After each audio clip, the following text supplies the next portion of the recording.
Hey, everybody, we're live. We started. We did it. We're here. We made it to the end of 2020, and boy, was it a ride. After all our technical difficulties and everything, we finally got here to record the top 10 games of the year. We're going to rank these in order. Top 10. How are you doing, Eddie? Well, what? Hey, I thought we were ranking beards first. Oh, yeah. We'll do that before we start. Okay. Eddie, you're last. I lost. And I'd say, man, probably next is Benji because it looks all like tight and trimmed and proper. You son of a bitch. You're not allowed to have a beard that looks good. And then Dave, I'd say Dave beats out me because he has better looking gray on the sides here. All right. Are we ready to kick this off? Let's do it. All right, I've written down a list of games in no particular order right here of the games that we feel deserve to be discussed in the top 10 running. We may add some as we go along if we've forgotten them. So here are the contenders. I'm just going to read them off like a giant long list. We have Dreams, Animal Crossing. Was that New Horizons? Yes. Minecraft Dungeons, Half-Life Alyx, Final Fantasy VII Remake, Tony Hawk's Pro Skater 1+2. Hold on, this is annoying me. I gotta switch this. There you go. Persona 5 Royal, Ghost of Tsushima, Hades, Assassin's Creed Valhalla, Spider-Man Miles Morales, Planet Coaster, Last of Us Part 2, Among Us, Immortals Phoenix Rising, Astrobot, Bug Snacks, or it's Astro's Playroom, actually. Bug Snacks, Cyberpunk, we're not talking about Cyberpunk. Maneater, Resident Evil 3, Minecraft Dungeons is on here twice, and Call of Duty Black Ops Cold War. So nice, we placed it twice. Yeah. It's so good. I'm going to play it right now. All right, so how do we want to do this? What do we want to start with? We just start from the top. I think we start by taking the extra Minecraft Dungeons off. I think I did that. Okay. I would also like to nominate to vote off Call of Duty because they make one every year. So 2020's really wasn't that spectacular, in my opinion. Man, you're going for the cuts. You're going for the cuts real quick, aren't you? Jeez. That's my 3 cents. He said, let's whittle it down to one game right now. I'm with Ed. All right, so let's talk about Black Ops Cold War. I think I'm the only one that's really into this game. I do think that Modern Warfare from last year was a better outing. I'm hesitant to cut it right now because I'm not sure that there's 10 better games this year yet. So we'll leave it at the very bottom of the list. We'll leave it at the very bottom of the list, and then we'll see about cutting it. I mean, they did do some cool stuff with the multiplayer, but they also removed some functionality like mounting your gun, which I really enjoyed from Modern Warfare. So we'll see how that goes. That's hot. Are you going to chuckle every time I say mounting your gun? Probably. I just pictured Happy Gilmore just with every single job he has. Just, I'm in the army now. I'm not gonna lie. I thought you said mounting your mom at first, so I was a bit confused about what was happening in Call of Duty. But hey, they got to go somewhere. Call of Duty Mom Wars. All right, so let's talk about Dreams. We talked about Dreams a little bit in the prior proceedings that we had that will be airing on the YouTube site channel. But is this a game? It's a game of games. Yes. It's a game. It's a game where people make their own game. It's a game where it's a puzzle game where the solution to the puzzle is you successfully creating a functioning game. Yeah. Bingo. Okay. Hey, it sounds like it qualifies to me. So what you're saying is, if you want to make a functional game, you have to solve the puzzle. So it's sort of like a puzzle game. So it qualifies. Yeah, there's a pathway to it. Sometimes it's hard to see if you don't know how the pieces work. But if you do know how the pieces work, I every time I see a game, I'm thinking, or a job in real life, I'm like, how could this be made in dreams? Like I know I could recreate this if I had enough time. And I mean, like some of the stuff that I see that people have made and recreated, like faithfully recreated games from other like people, you know, like playing Mario in there, and you're like, how are like somebody created Mario in this thing, so they figured out their puzzle in order to do that. And what's cool is that like you could make a Mario game that copies Mario. Do you know what I mean? And then somebody else can go and take the logic out of that game and then put their own assets on it, change the way that it functions, and kind of learn from each other in that. Yeah, there seems to be an issue with people not realizing that they shouldn't make, pre-existing IPs in dreams. And like somebody made a Warhammer 40K or whatever, or what is that? Yeah, it's Warhammer. Yep. Yeah, 40K. Somebody remade that. Apparently did a really great job, and now it's just gone because it's. They were like, "You did it better than us." They copied it, like the characters, the name, everything, and then it's just gone. It's like, what? Did you not get the memo that you shouldn't be ripping off pre-existing games? Like, use the mechanics, but don't use the name or the characters. Like, it's pretty simple, and people are still doing it and being like, "Ugh, why is my game getting deleted?" And it's like, because you stuck your microphone up to the game and recorded audio from that game, and then put it in your dreams thing. Really do that. Yeah, they do that, dude.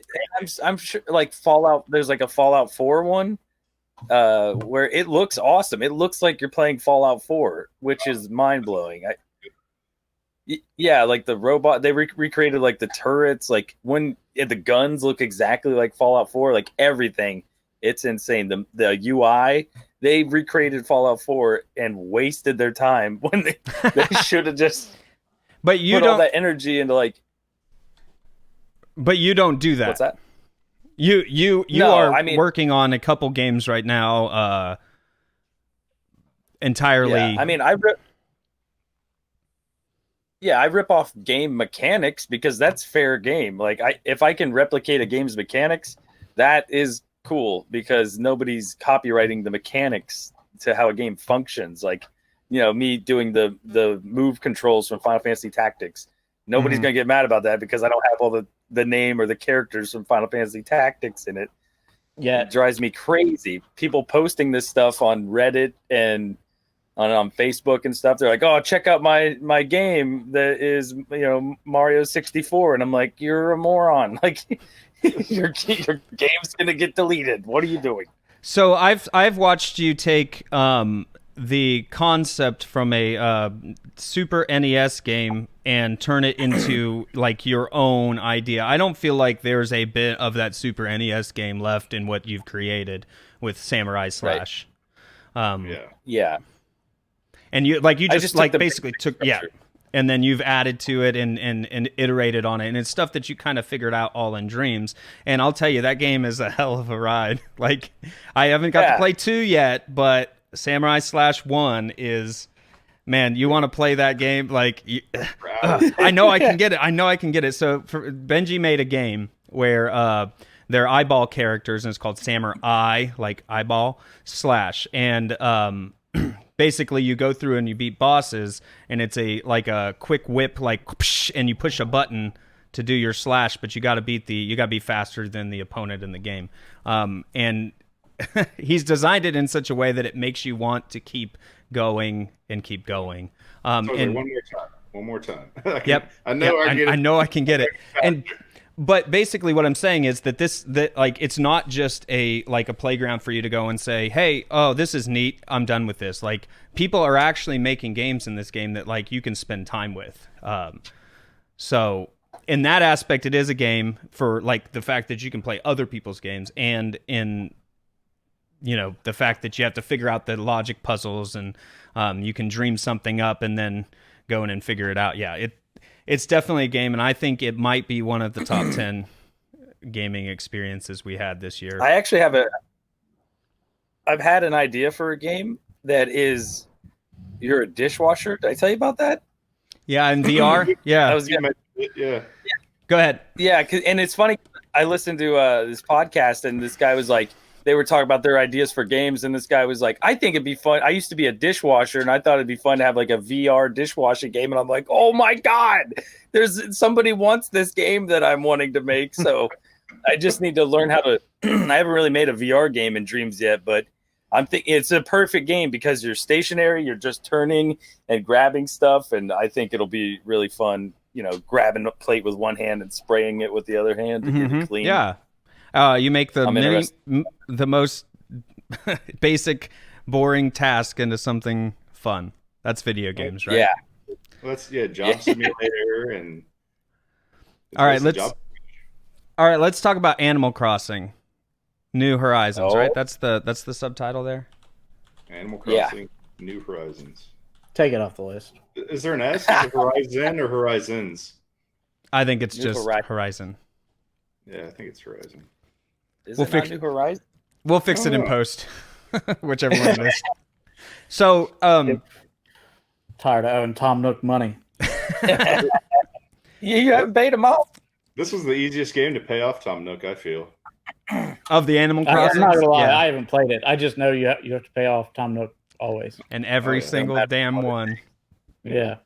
Tom Nook always gets his money. When you move to an island, you move anywhere as a homeless person, you got to buy a house. So he lends you the money. He's a nice guy. No interest free. Yeah.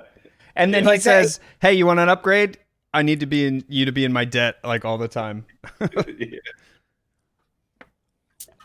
At least he's nice about it. Yeah, I feel like they've done a great job of updating the game constantly. Like, I imagine that if it was possible when the first Animal Crossing came out, it would have been, the longevity of that game would have been extended even more by them upgrading. And nowadays, you can just update games and add content. So it's really cool. I never got to play Animal Crossing. I remember in high school, you guys had it like on GameCube. Yeah, yeah. And I'm always so jealous. Like, I'm like, I want this game, and now I have it. And it's so fun. Young Ben's in the chat says there's another update this month. Young Ben's, fill us in while we're talking here what the update is. Yeah. Unless you guys know. Yeah, it's coming, I think, the January 15th. It's coming up soon. I don't know exactly. They're introducing a new character. I don't know 100%. I know of the update, but it's basically like a winter festival, I believe. There's some like kind of phoenix or some kind of bird character. And she's supposed to come to your island and do stuff. Okay, Big bird comes. Dude, that movie's classic. But yeah, all the updates. They just did the holiday update, and you have like the Japanese New Year items in your Nook shop, or not the Nook shop, but the Nook terminal. So you can buy that stuff right now until the 15th. Like you can buy like a Year of the Ox figurine and stuff. And just the updating the mechanics. They know with everyone going to like this Minecraft style, how popular that is. You can now craft items in this game. Yeah. Which adds a whole new mechanic, which wasn't in the old ones. It's kind of a double-edged sword with your tools, because your tools used to never break.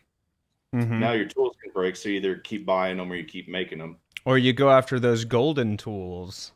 The golden tools break. Oh, do they? That sucks. Yeah, they do last longer, like significantly longer. Well, and unlike in some crafting games and stuff, I never felt that the crafting in this game was like a deterrent to play it. Like I felt like that was just part of the grind, that was the way it was like designed, and it wasn't cumbersome like in most cases. It's not really hard to come across resources. Maybe in the beginning, if you chop down all your tree or you got all your wood for the day and you busted up all your rocks, you're like, where am I going to get this? But luckily that you can go those Mystery Island tours and get get the items. So Young Ben's in the chat. He's our Animal Crossing chat resident. He says every time you customize your golden or any of your tools, if you customize them, the hit count resets. So you basically can actually cheat it to have infinite. That's true. Tools. I did read that online at some point, but I didn't want to sit there and count every time I use my axe or every time I use my shovel. You got to feel for it. You're like, this is about to bust. Yeah, because I think it actually takes less mats to customize it. Doesn't it cost something to customize it?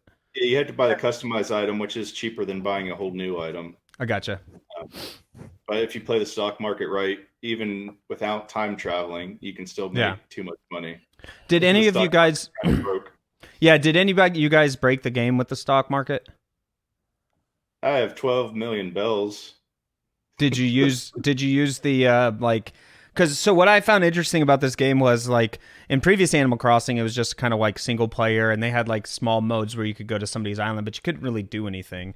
But in this game, like everybody you can go to other people's islands and buy their turnips and stuff, and they created like Discord communities and internet communities where everybody posts what their turnips are. And then if you want on their island, you got to give them Nook Miles tickets.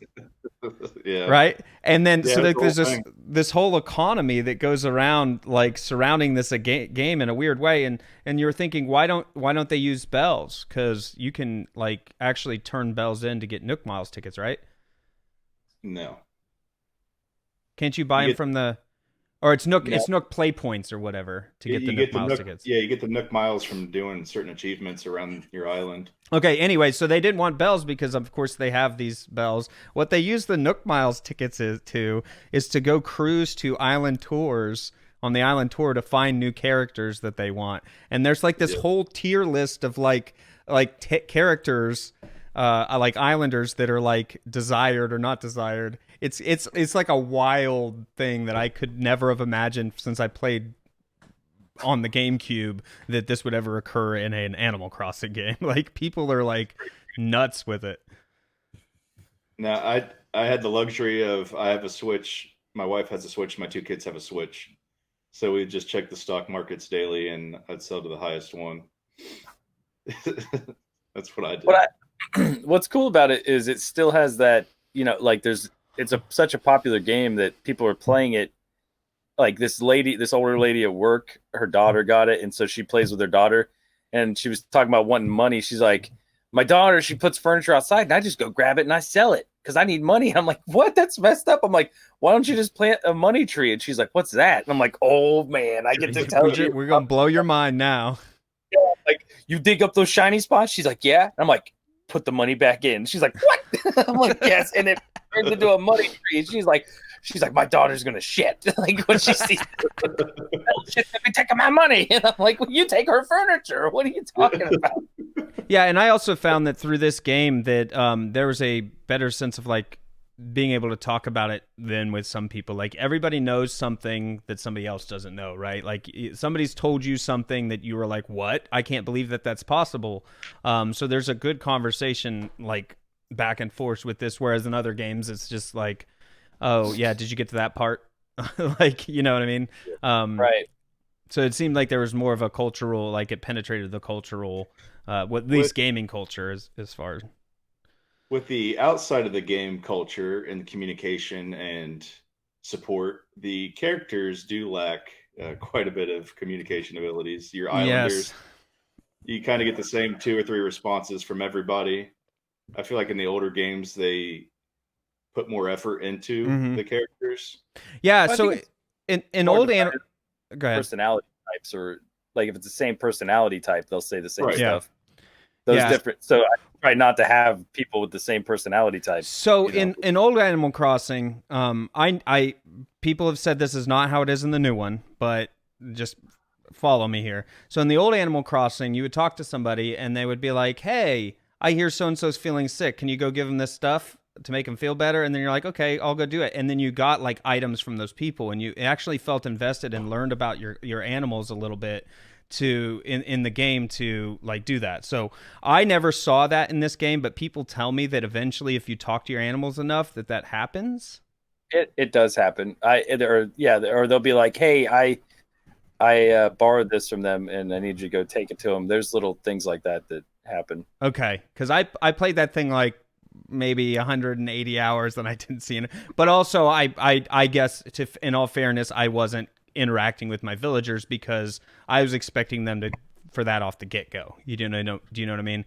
And like, I guess you have to build up to that or something. Yeah.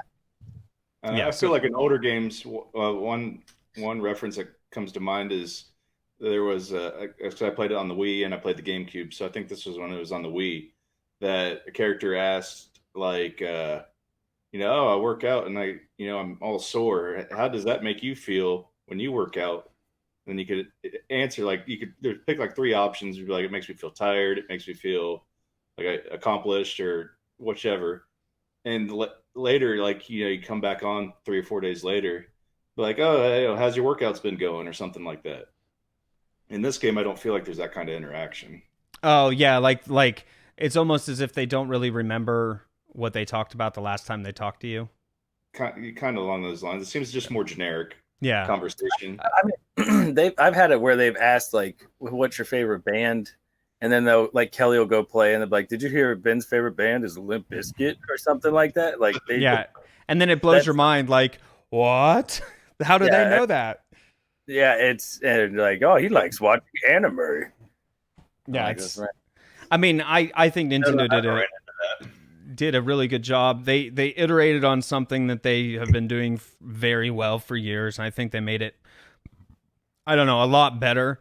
I guess, and this is a me problem. Like I played every single one so much that like I played this one just about as much as I played the last 2. You know what I mean?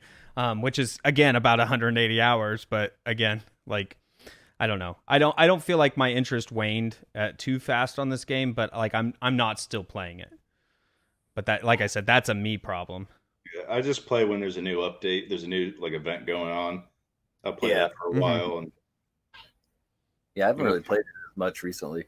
Once you 5-star your island and you have a lot of money and you're just like, I've never been one of those catalog freaks where they go and like have to fill out their entire catalog and things like that. I do miss the inclusion of NES games. So in the original Animal Crossing, you could get like the games for an NES, and you could play like Excite Bike and like Donkey Kong. I'm not sure, or regular Mario Brothers. Yeah, there was like Ice Climbers, I think. But anyway, but now they sell that in a Nintendo online pack, right, for their online service. So of course they're not going to put it in this game, but that's okay. Because why wouldn't you have Nintendo Online? It's super cheap. Right. Okay. Anything else to say about Animal Crossing right now as we move down? This made me want to play. I've been thinking about what it would be cool to just restart the island. Would be cool. It might get me to start playing again. Yeah. But there's no way I could talk Kelly into that. She's like, no, all my work would be gone. I'm like, but just think about it. Like a fresh start. We'll divide the island in half. Half of it's yours. Half of it's river down the middle. Red won't know where to go because it'll cut right into his boat area. It sounds like we have some good chat support for Animal Crossing, at least. So, it's great. It's great. I like that diving update. That really pulled me back in for a little bit. Like diving under the water and catching those creatures. That was so cool to be able to swim around. Fun. Yeah, that's something I've never done in an Animal Crossing game prior to this. Swim. Yeah, first there was one on the DS that you could. Oh, really? Yeah, because my Wild World. I couldn't tell you the name. I think it's Wild World. DS. Mm-hmm. And she actually brought that up when she started playing on the Switch. She's like, "Why can't you dive in the water? What are you talking about? Like, what are you talking about?" So, yeah, I've only played console once. I do think there's some really cool villagers like Benji. What's that tiger's name? Tybalt? Yeah, Tybalt. Yeah. I think this game has a better selection of villagers than in previous games. Yeah, There's that's the one that's that's like noticed is that we don't have a guy on our island who goes so anytime anybody shows up to the campsite, they always talk like that, and it pisses Kelly off. She's like, I don't want that voice on my island. And I'm like, well, that's the only one you don't have. So everyone who shows up, and it cracks me up because she's always like, "Hey, there's someone at the campsite," and we're all like sitting there in anticipation. And then he walks in, and it's a little squirrel guy, and she's like, "Surely this guy won't have a deep voice." And she goes talk to him. He's like, "Blah, blah, blah, blah." I'm like, "Oh man." You mean you don't like, want that that pink bear that talks like that? I would take any villager. I don't judge. You don't have a ranking system? No, but she does. She's a like, tier, no. a tier list. These are the S list. S stands for sexy. Well, it turns out we had a lot of villagers that people want. We got that. Did you say sexy? Dude, I mean, don't get me wrong. I've never played the game, but nothing Dude, people are weird, man. They like don't roll 37 Animal Crossing. Oh, jeez. Yeah, no, I won't do that. Oh my god. All right, so we'll go on to Minecraft Dungeons. I'm sure there's going to be more when we start whittling down the list, more discussion on some of these games. Minecraft Dungeons. So it's Minecraft. It's Diablo. It's a lot of fun. Yeah, it's got actual objectives, which, don't get me wrong, I love Minecraft, but I always wish there was some kind of way to make your own objectives. I didn't know there's PC mods and things like that, but like, it's not really, there's no real objectives, even with the PC mods.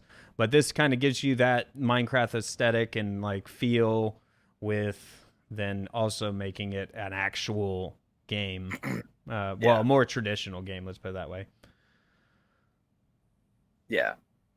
And it does have like a narrator and a storyline with cutscenes and stuff. I think it might just be an intro cutscene and an outro cutscene, but but Does yeah, it have pineapples? No. Okay. No Then it can't be in the top 10. What game does have pineapples? Fruit Ninja. Wait, does Fruit Ninja really not have pineapples? It has to have pineapples. Yeah, it has pineapples. Oh, okay. What? Yeah, has pineapples. I feel like we just got off course so Minecraft Dungeons. So in Minecraft Dungeons, it's constructed as you like zone into the level. You go through the level, you kill all the bad guys, you solve like rudimentary kind of puzzles, like switch this to open this gate. You pick up loot, you get better gear, and then you beat a boss. Then you go back to town. Like the dungeons? I think so, yes. Yeah. I mean, it's pretty basic. Like these chunks connect to these chunks, and sometimes it'll path off this way. But basically, the levels usually end with a boss chunk of map that it always looks the same, but the layout of the maps are different every time. It's basically the same, but it's not procedural exactly like Minecraft. It's like these big chunks get pieced together through pathways. But yeah, it is slightly procedural. Yeah, and you might stumble upon a secret area, which then gives you a different boss battle or different something that you might have to do in order to get an extra reward for the game.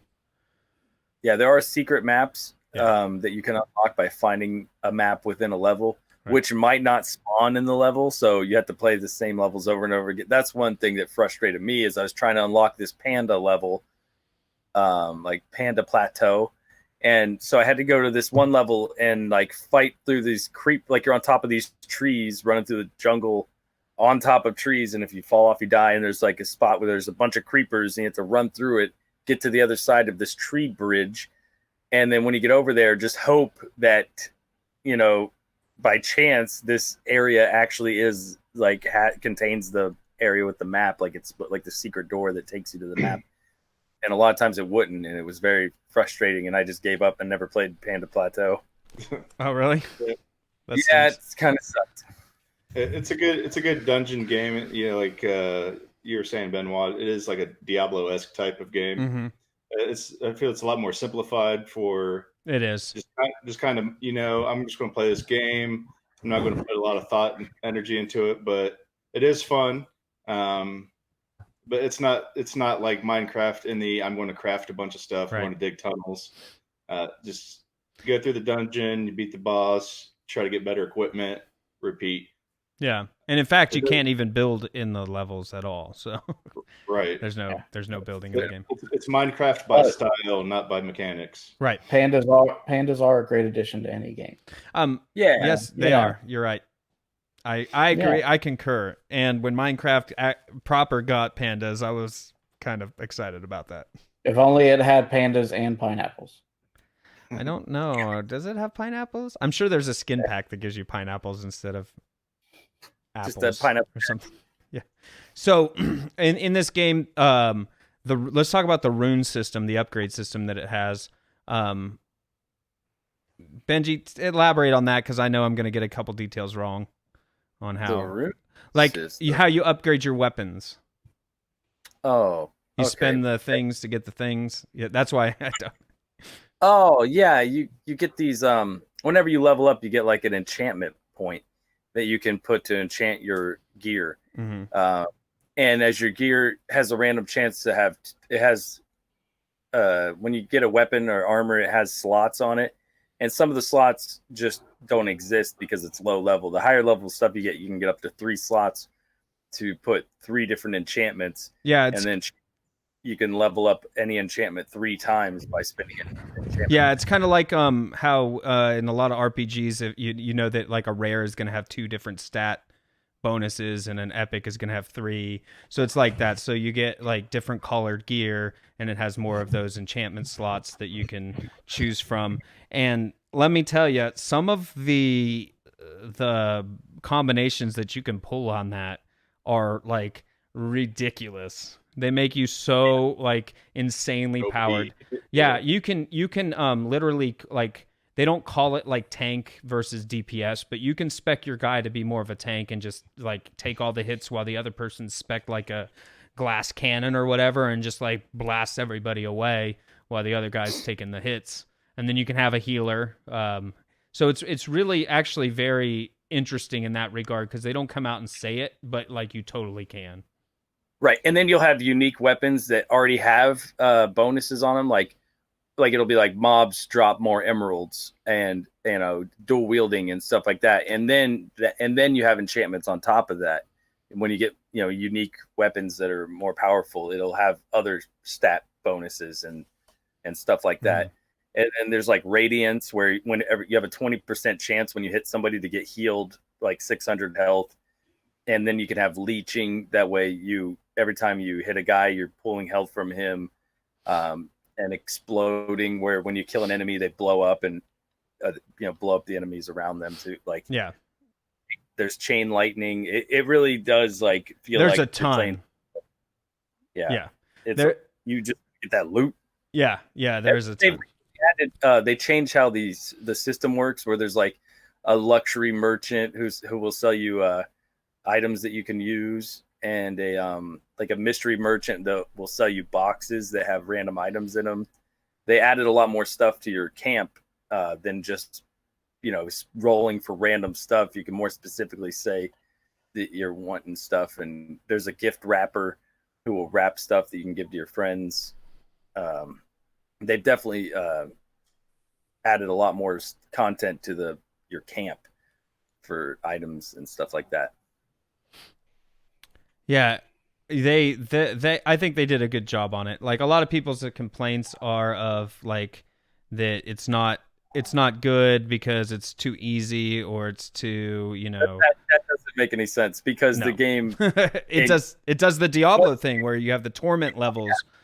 Right. That any of those complaints probably would have came earlier before the game. They listened to those complaints and added more challenges, like seasonal challenge missions where it has different like it was like those runs on Destiny where it would have some kind of negative thing, like mobs, melee mobs are placed with Vanguard, and 50% of the mobs have echo enchantments. So it's like you're running in there and there's just all these issues that you have to deal with that aren't normal, so it keeps it spicy. But it all give you some kind of buff, like you have the multi-shot enhancement. Even if your bow doesn't actually have multi-shot, you'll get multi-shot. things like that. So it's really cool. Yeah, for anybody who's played WoW, it's like the mythic Keystone challenges that they add extra buffs or debuffs to the enemies in order for you to kind of make it a little bit more challenging and variate the gameplay up. Yeah, the default difficulty is definitely simple. You beat default, and then you get adventure mode, and then you beat adventure and you get apocalypse, and then you can crank up the difficulty within apocalypse even beyond your level. Mm-hmm. So and then you get better loot. It's pretty much how Diablo does their torment levels. So, and there's like secret runes that you can find in each level, and if you get all the runes, it unlocks a secret level that's really hard, where it's just a bunch of mushroom cows. It's a reference to Diablo with the cow world or whatever, and then after you beat them all, there's like one of those golems, but it's like a mushroom cow golem thing that you fight, and he's the hardest enemy in the game. Yeah, I personally think they made a good Diablo game skin like Minecraft. Like I think it's very comparable. Yeah. So Half-Life Alyx. Sadly, sadly, just to talk about Half-Life Alyx, that game suffers because it is VR limited, and not in the way from the gameplay, because this game would not work without VR, but just because I don't think a lot of people played it. This game is this category has nothing to do with what other people played or anything. It's our experiences is game of the year, but I will say that the game is.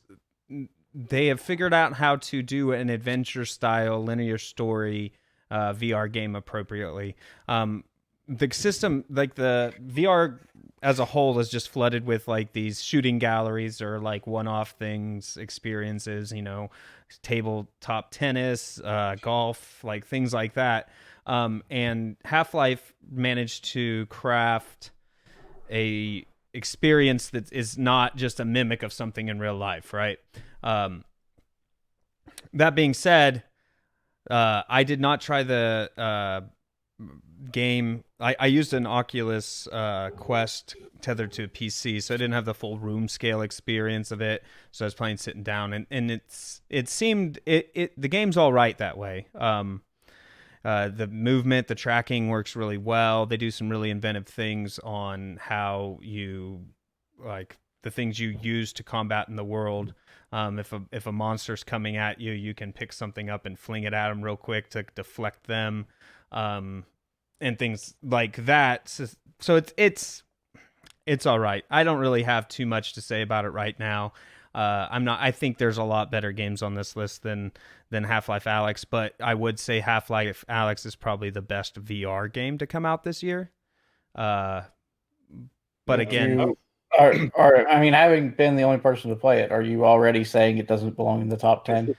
No, I'm not saying that. I don't want to cut it just yet. All right. Every game that we've talked about so far, we've said we're not going to cut it yet. Eventually, we're going to have to cut it. Oh yeah. I think we'll get down to it. I mean, we haven't even talked about 10 games yet. So as far as I'm concerned, these top 4 are the top 4 games of the year right now. I've watched the streams. Let's not go that far. Some streamers playing it on YouTube and whatnot. Yeah. It looked pretty awesome. I just, I don't have an Oculus. Yeah. Well, yeah, or one that hooks up to a PC. Because it's a Steam game, so Vive is the way to play this. But I'm not spending $1,000 on a headset, a VR headset. I understand. Yeah, I have the PlayStation VR, so if it's not on PlayStation, unfortunately, I don't get to play it. Yeah. Right now, at this time. All right, we'll move on to Final Fantasy VII Remake. Hey, finally a game I've played. Yay. Dave. Well, then, Dave, why don't you start talking? Because I'm tired of it. Yeah, Dave, you go. Oh, I shouldn't have said anything. Final Fantasy VII Remake, I mean, we've talked about it already. It's a great game. The combat system is really well done. The story is great. Yeah. It's Final Fantasy VII, the original, but not turn-based, and better. The way they incorporated materia into it is really well done. There's just not enough good things to say about the game. It looks great, except for one section of it. Yeah. It's So I know that a lot of people are very sensitive about Final Fantasy VII, and I think the diehard fans have already played this game. The ones that are like gonna get pissed, but we might say some things that make you like sad if you haven't played the game. So just a fair warning. We're gonna avoid major spoilers, but in the talks coming when we start to whittle this down, we might need to hash out some stuff, and there might be some stuff that comes out. We might get our knives out. We will not tell you when Cloud dies. Don't worry. What? I love this game. Diehard Final Fantasy VII fan. Like I said before, on the YouTube videos that will come out or have came out by this time. I'm not 100% on that. No, they're not out yet. But by the time this one is posted on YouTube, the other ones will be out. Fair enough. So, for free live people, I've played Final Fantasy VII on pretty much everything that has released Final Fantasy VII on it. Mobile, all the different. I probably own it 10 consoles. different places, I think. Yeah. And for them to remake it with the graphics and I still like the active time battle, but how they did the fast-paced combat was still great. I think it's better. I think it's a better combat system, but it's more realistic. No one in battle is going to stand there like, all right, well, I can't do anything. It's your turn to attack me. Right. So it definitely brings a more realistic, engaging feel to the game. And nothing. I don't have really anything bad to say about it. I will say if we did have a best like moment or in a game category, like a best part of a game, the brothel part with Cloud, like that would win hands down. Like I certainly wasn't ready for that when it started. I was like, "What? What are we doing here?" Think if somebody busting a move. Oh, jeez. Busted a nut. Hand massage. Oh yeah, the hand massage. That whole Don Corneo sequence in that game was just astounding. Like, it was amazing. I mean, it happens in the original, but it's like a 10 or 15 minute like ordeal, and then they expanded upon it so much that it's like, oh my, like. Yeah, there's definitely more implications that they weren't going to be his wife for the night in this game. Right. Like the original, it's his new wife. I wonder if that is a translation issue more than it is because that was when people, especially Japanese creators, thought that the American audience was too sensitive for stuff like that. Yeah. And so it's possible they're like, just tell him they're going to be his wife for the night or something. Let's not don't allude make to any kind of anything. implications. All right, so we're going to move on, talk about this probably later when we're hashing it out, because this one stays for sure, I would say. Definitely. All right. Take it off. Dave's ready to cut everything off. Tony Hawk's Pro Skater 1+2. Great game. Scoot. It's good. So I remember, like, we were all kids playing the Tony Hawk's games as they came out, and I remember being like so pissed at Benji all the time because when we would do the split screen multiplayer,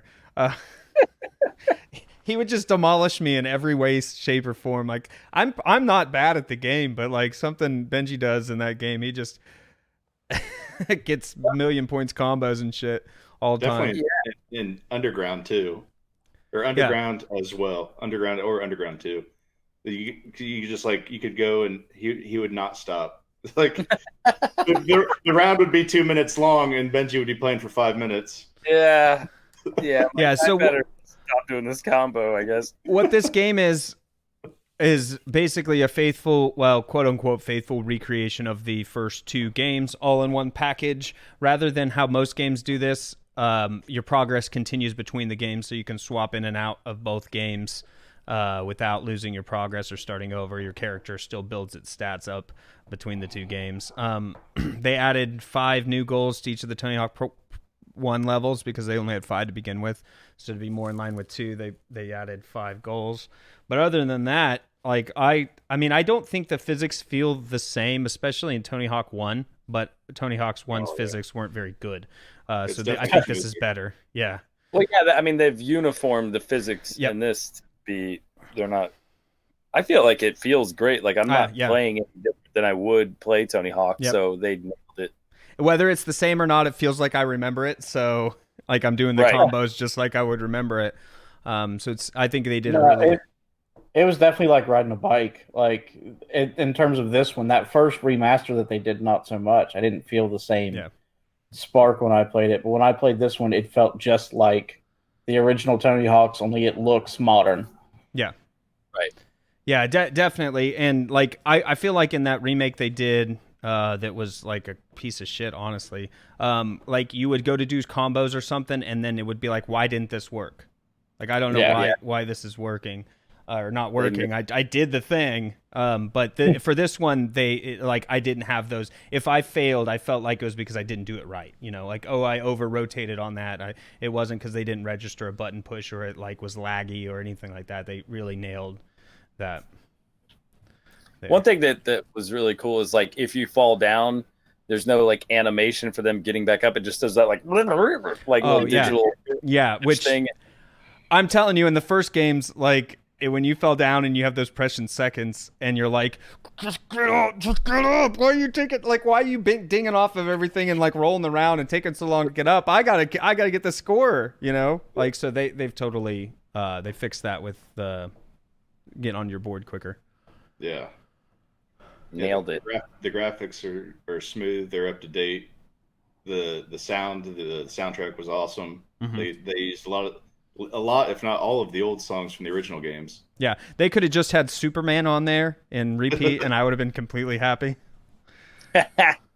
Yeah, I like how they made all the skaters like their current age.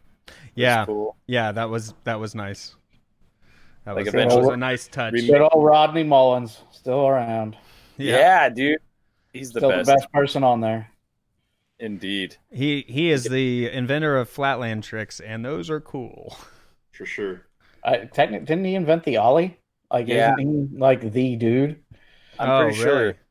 Yeah. Huh, I did not know that. I also like when you're doing tricks, they'll be like, "Whoa!" Like they actually recorded them like getting excited for pulling off. And it's wasn't just an up-res, like a better, like they didn't touch up the original audio tracks of like, because I think in the original the extent you got was like, oh, yeah, grunt.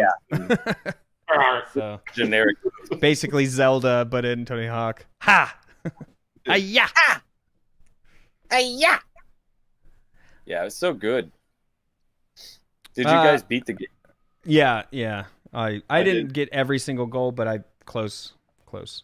I got every goal with getting every goal up to about halfway through the second one. Mm-hmm.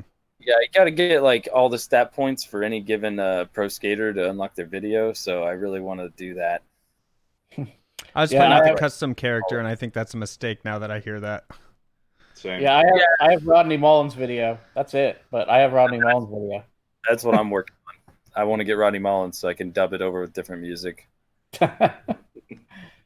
I guess one of my criticisms is that when you restart with a different character, they make you get the stat points, but the goals are already completed.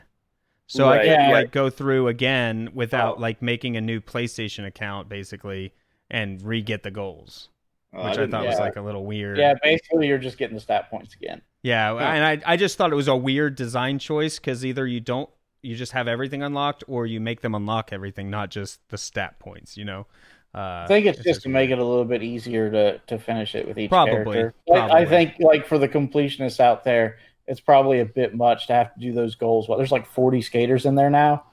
Yeah, you're right. Yeah. And that's probably a smart choice. Just I wanted to do the goals again. Well, what's cool is that they did add the challenges, and each skater has their own challenges that you can do with them. So that gives you a little incentive to play with different people. That's a good point. I almost forgot about the challenges. So it's like in most games where it's like where you're playing, they'll have like, hey, do this thing X amount of times, and then you complete the challenge and things like that. So it kind of is running as you're going, and they have like correct me if I'm wrong, they have like global ones, and then they have skater specific ones. So if you're using different skaters, like they'll still tick up on the global ones. that right or no? There's global ones and skater specific ones. Like Rodney Mullen will have one where it's like some kind of grind one or manualing one where it's like do this manual and then do this grind immediately. When you get onto a rail, Yeah, special moves leads you to keep playing it even after you've completed the basic 10 goals. Yeah, I think he has one where you have to get like a 100,000 point combo using only ground tricks. That's that seems like a lot. It's actually not that hard once you really? get the hang of it. Yeah, the ground tricks, the multiplier piles up real quick, so you can just spam the square button. I guess that's right. And do the ground flip and have like a 24 point multiplier. Makes sense. Okay. How about let's go Persona 5 Royal.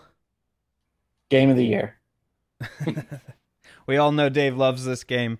To be clear, it is my personal game of the year. Yes. I'm about 30 hours into it, so I haven't got as far as Dave in it. But Dave, tell me why you like Persona so much. First, it harkens back to the turn-based combat days. So, if you're into the more action games, it probably isn't for you. But it is turn-based. The characters are so well written. The story's very well developed. The combat is very intricate. You really have to think about it. There's a big emphasis on making sure you hit people's weaknesses and knocking down the entire party of enemies to get the all-out attack, they call it. So the emphasis really is on making sure you're chaining into characters' weaknesses. Each time you hit, later in the game, you get the ability to chain. It's called the baton pass. Do you have the baton pass yet? Yes, I can't. I yeah, do. You get it in the first. Yeah. Oh man, it gets really complicated and in a good way. You're like, okay, if I do this, then I do that, and you're kind of planning your moves out 3 steps ahead, which is great because so for me in a modern day traditional Japanese RPG where you're doing turn-based moves and stuff, you have to have that extra layer there to keep people engaged. Because sometimes when I go back and play the old Final Fantasy games, it's like, all right, let me just spam attack over and over and over again in order to just get through this fight because it's not a challenge. But every time I come into a combat situation than this, I feel like, oh, there's a better way to do this other than just spamming attack, right? Yeah, I almost never use the basic attack at all. A lot of the things in this one that are a huge improvement over the first one.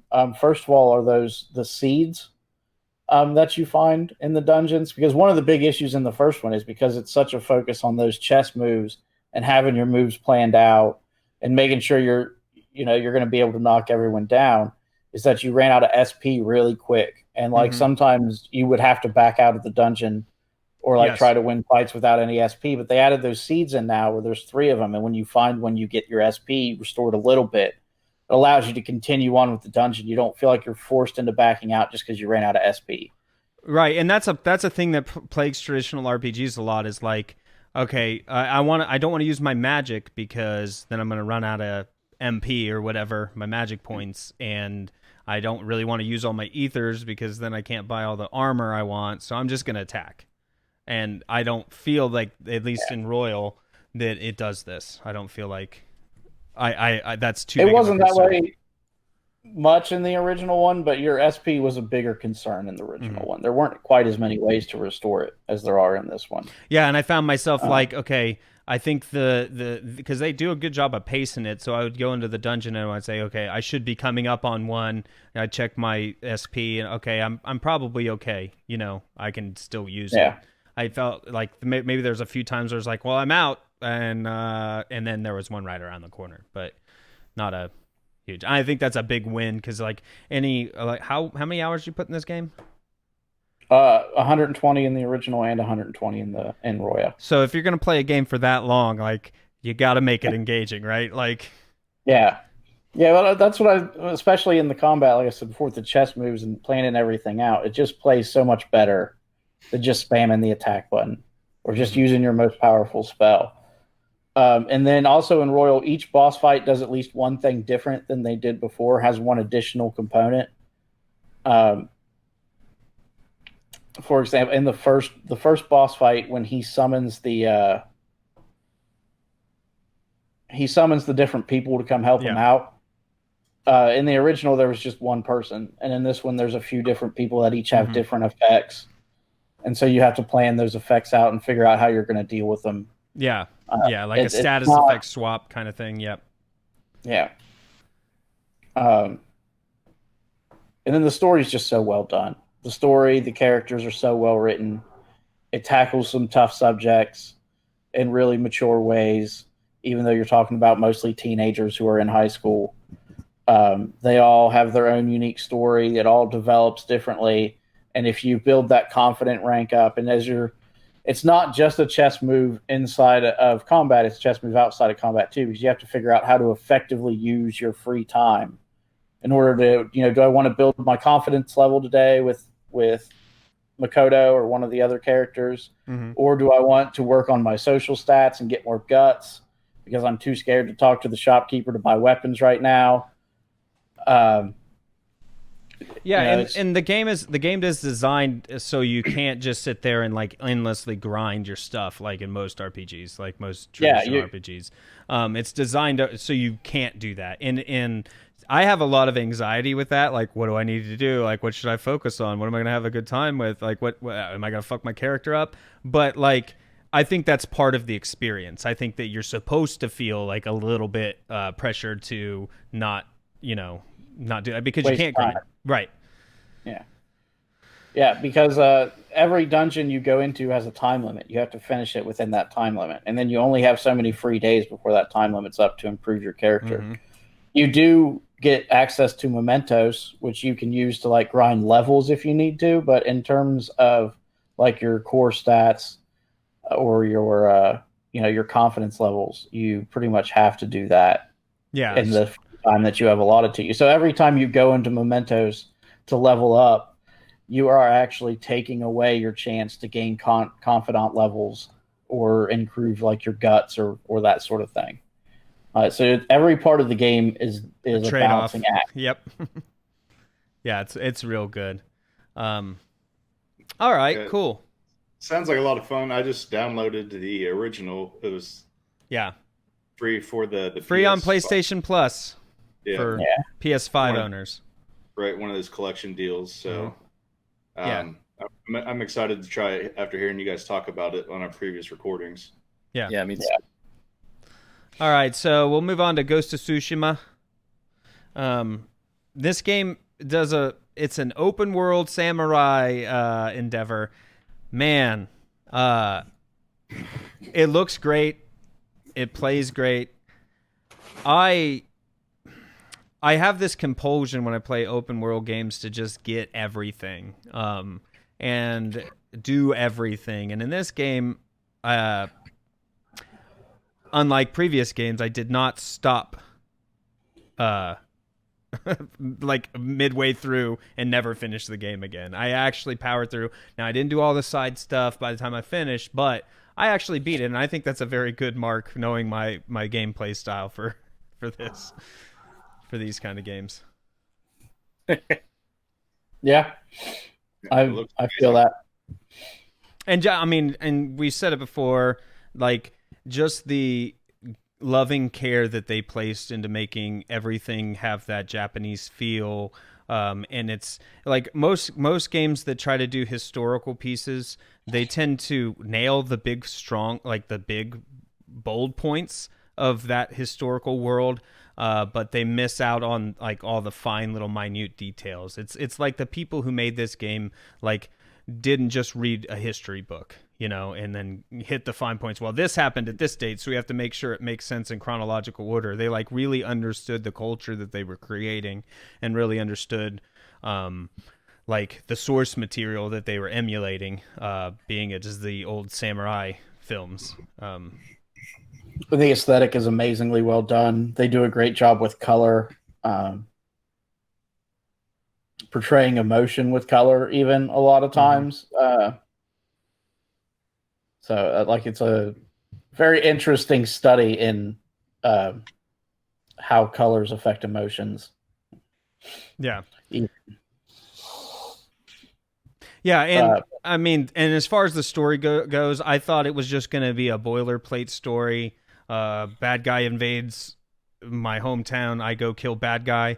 But it actually turned out to be like way more nuanced than I thought it would. And you get a lot of the nuance from like the side stories and things like that. Like you don't need the side stories, but they really enhance to understand what's at stake by this. So the story's pretty good. I would not say it's the best of the year, but it is a very good, engaging story as well, which is important in an open world.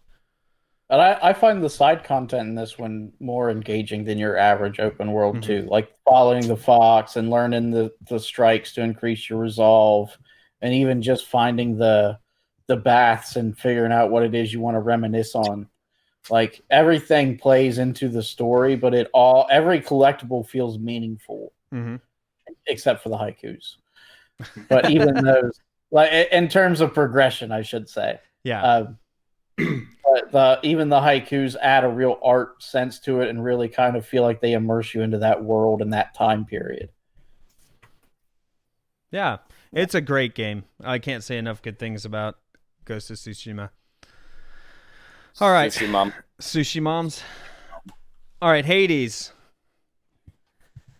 Hades. The game that shouldn't be as good as it is, right? I mean, this is made by a handful of people. It's not why shouldn't it be as good as it is? Well, because it feels like a AAA game. It feels but what I'm saying is Hades is a testament of like what a few people can do in today's world. Like if this was made 20 years ago, it would never come out. Like, well, and they wouldn't be able to make it 20 years ago, but also like the support, like that they like you can self-publish something now. You can do what you can, and you can make it more. It's not like this is not an indie game. Yeah, it seems like it has a great visual continuity to it. Mm-hmm. Like it all looks like everything belongs there. Yeah. I feel like you're almost kind of underselling. I mean, I understand it's a small team, but it's a small team that has put out some of the best indie content ever. Very true. Historically. And so, like, if your expectations were low for Hades, you were wrong from the beginning. That's true. You're right. Because I mean, Bastion, transducer, is that Transistor, Bastion, Pyre, Transistor, Pyre. Those are the three other games. And every single one of them has like this crazy crafted like world that comes out of these people's heads in a way that like makes you want to engage with it, and Hades is definitely no exception with that. I mean, Bastion like is an example of a narrator done correctly, unlike some of these games on this list. Yes. Yeah, and like Hades, like you normally when you get to an indie game, there's like repeated dialogue and there's things that like mark what an indie game is, right? Like they didn't have enough resources to do this thing effectively, so we can see where they cut corners.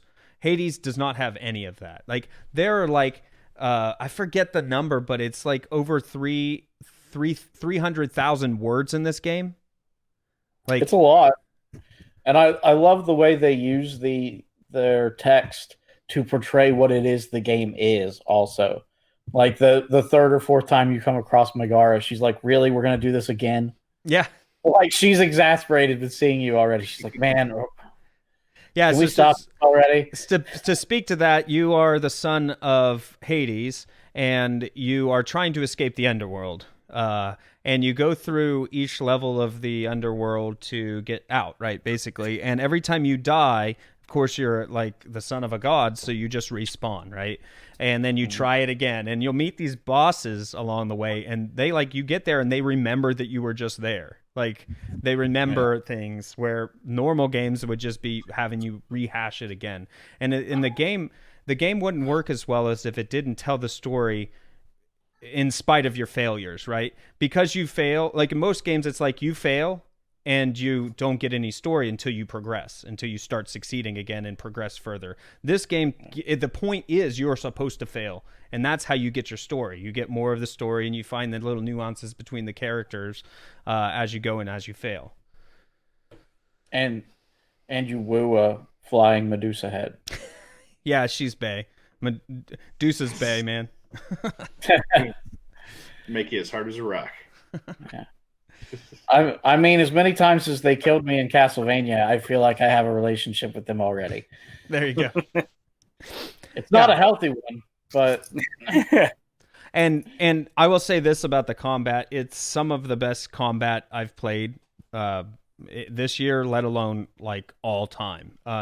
Like they have what 6 different weapons, 5 or 6 different weapons that you unlock as you go, and you kind of spend more coins and buy new ones and things like that.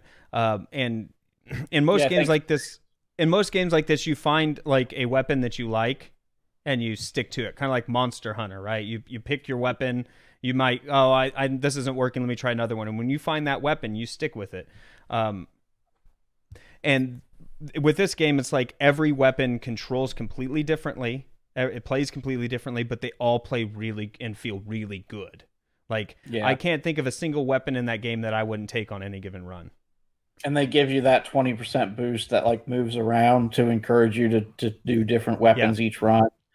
And you can find builds, or like sometimes you just find an ability in a weapon that just combo perfectly. You're like, oh my gosh, I'm gonna wreck things for the next hour. Yeah, and then you find like, okay, so you use you might use the bow on one boss, and you find it like, okay, this is the bow for that boss. Like this is my experience. So you get to the boss at the one end of the fire level or whatever, and I'm like, okay, it's better to range her because she will fuck you up with that AoE, right? And then when you get to the next one, you're like, well, this bow isn't as effective as I thought it was be. Let me try a different one. So now you have to, since you're going through the run, you can't change weapons in mid-run. You kind of learn how to do, like, counter the AoE attack that the first one did with, like, the shield, because the shield works better against the next boss kind of thing. The shield doesn't work better against the bone boss guy. But anyway, but you kind of mix those up, and it's like... I wrecked that dude with the shield. Oh, did you? I feel like everyone eventually can wreck it once you learn its nuances and play. So like your immediate thing is like, okay, let me bring that weapon. And as you learn the bosses, it's like the traditional, like, okay, they have patterns and attacks and things like that you're watching for. And as you learn those, you're like, okay, I now have figured out how to get in close with the shield and effectively fuck this guy up. So yeah, I found when I did my last shield run, there was a weapon upgrade where you didn't take damage while you were charging the charge attack. Oh, damn. Wow. And so just when he went into the AoE, I would just start charging. Yeah. And it's those things that you figure out the little nuances with the combat, and as you level up. I mean, it's a roguelike, so you're getting stuff as you go along in a run, and then when you die, all that stuff resets. So you no longer have that power up. Yeah. So you'll get on this really good run, and you're like, I'm going to beat it. I'm going to go past the fire level into the the first level, into the fire level, into that beautiful level. I can't remember the names of them because I'm not big on Greek. Yeah. Mythology, but you get from one level to the next, and you're like, I'm going to do it. And then inevitably you end up dying. And you're like, man, that was like a really good run and I wasted it, but it like makes you want to do more. Yeah, because there have been weapons that I thought I hated. Like, I really didn't like the sword. Once I started unlocking other weapons, I was like, why would I ever use this terrible sword? And then it's like you get one run where you find a good combination of abilities, and you're like, "Oh no, I see why the sword is good now. Mm-hmm. I understand. I just had to do it. To realize what is good with the sword." Yeah. So that's Hades. It is a great game. Man, it's crazy. I have not beat Hades. I got to, they throw a point where there's 2 bosses that you're fighting. And like, as if one boss wasn't enough now, like, and I couldn't crack that nut yet. So just full disclosure. I'm in the same spot you are. I haven't beaten it yet either. I'm at the same exact boss. And it's one of those things through repetition you learn. And then you also you get currency basically when you die. You then apply the currency to bonuses that keep after you die. Like you get like health upgrades and things that you level your character up that stay after you die. Yesterday I had it almost beat. I had one down and the second one down, just a sliver of health. and I lost right at the very last second. Man, I would have been so mad. So mad. Upset. It's hard to get too upset with the game because you can do a run in 15 minutes, so it's easy to just pick up whenever you want to. You just be like, you know what, I got like 15 minutes. I'm going to make a run real quick and be done with it. Mm-hmm. I don't have to So other games, I'm like, I can't pick this up and play it for 15 minutes. This game, I can. Mm-hmm. And because even when you lose, you get to upgrade yourself when you get back to town. It's hard to be mad even when you have a bad run. Because you're actually making progress. And like traditional rogue games, not rogue likes, like rogue games are so punishing, you get no benefit when you leave. So this one does have the, accumulation of points that you can spend. They did one thing I saw that made me interested. I bought it on PC, but I did see how they then made it so that the Switch version is now cross save. So I might pick it up on the Switch and have an easier time beating this game because, sometimes I don't find my way to my PC to sit down and play a game. It'd be nice to do runs in my bed or something with the Switch. So we'll see how 2021 holds. All right, Assassin's Creed Valhalla. This is a large chunk of game, isn't it? It's huge. It's massive. What section are you in now, Ed? Let me ask you guys this: have you finished building your the building for your seer yet in your village? Yes, I have. I didn't know about this quest line. So I don't really want to spoil it for anybody. But turns out there's a whole extra area that isn't even on the map. Isn't on the map. So I'm doing the seer missions right now. I'll just leave it at that. I didn't really finish the east map first because I didn't think building the seer's hut was going to unlock all this. Yeah. That's what happened to me. I went to that Sears area and I was like, this is a lot of stuff. I'm gonna finish this before I leave. Yeah, so I found all the treasures and the mysteries, but I have not. I'm almost all the way through that part of the game. So it looks like you also, after you finish that, because I just finished it. It looks like she gives you ingredients to craft another potion to go to a different area that is also probably not on the map after that. Oh wow. So this is more than just traditional Assassin's Creed where it's like point you in a direction, follow the thing, go do the thing, then go do another thing. Like it sounds like there's a lot more. It's definitely more open world thought put into like actually discovering stuff, right? Because like traditional Ubisoft games, you get on a tower, you push the triangle button, you scan around, it shows all these little icons on the map everywhere, and then you just go to the icons. And you're telling me that this is like different in places? Yeah. I mean, don't get me wrong, you still have that same formula. That stuff still exists. But also like the collectibles are a lot more interesting outside. The wealth are like your traditional Assassin's Creed collectibles, where it's just find a treasure chest. Okay. But like the mysteries, each one's like a little vignette, a little story. And some of them are really cool and some of them are really funny and they're all very interesting.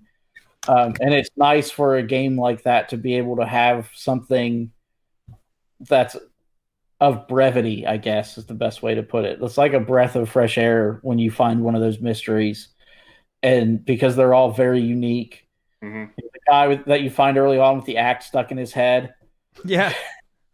Brother, there's an axe stuck in your head. He's like, I have such a headache and I don't know why.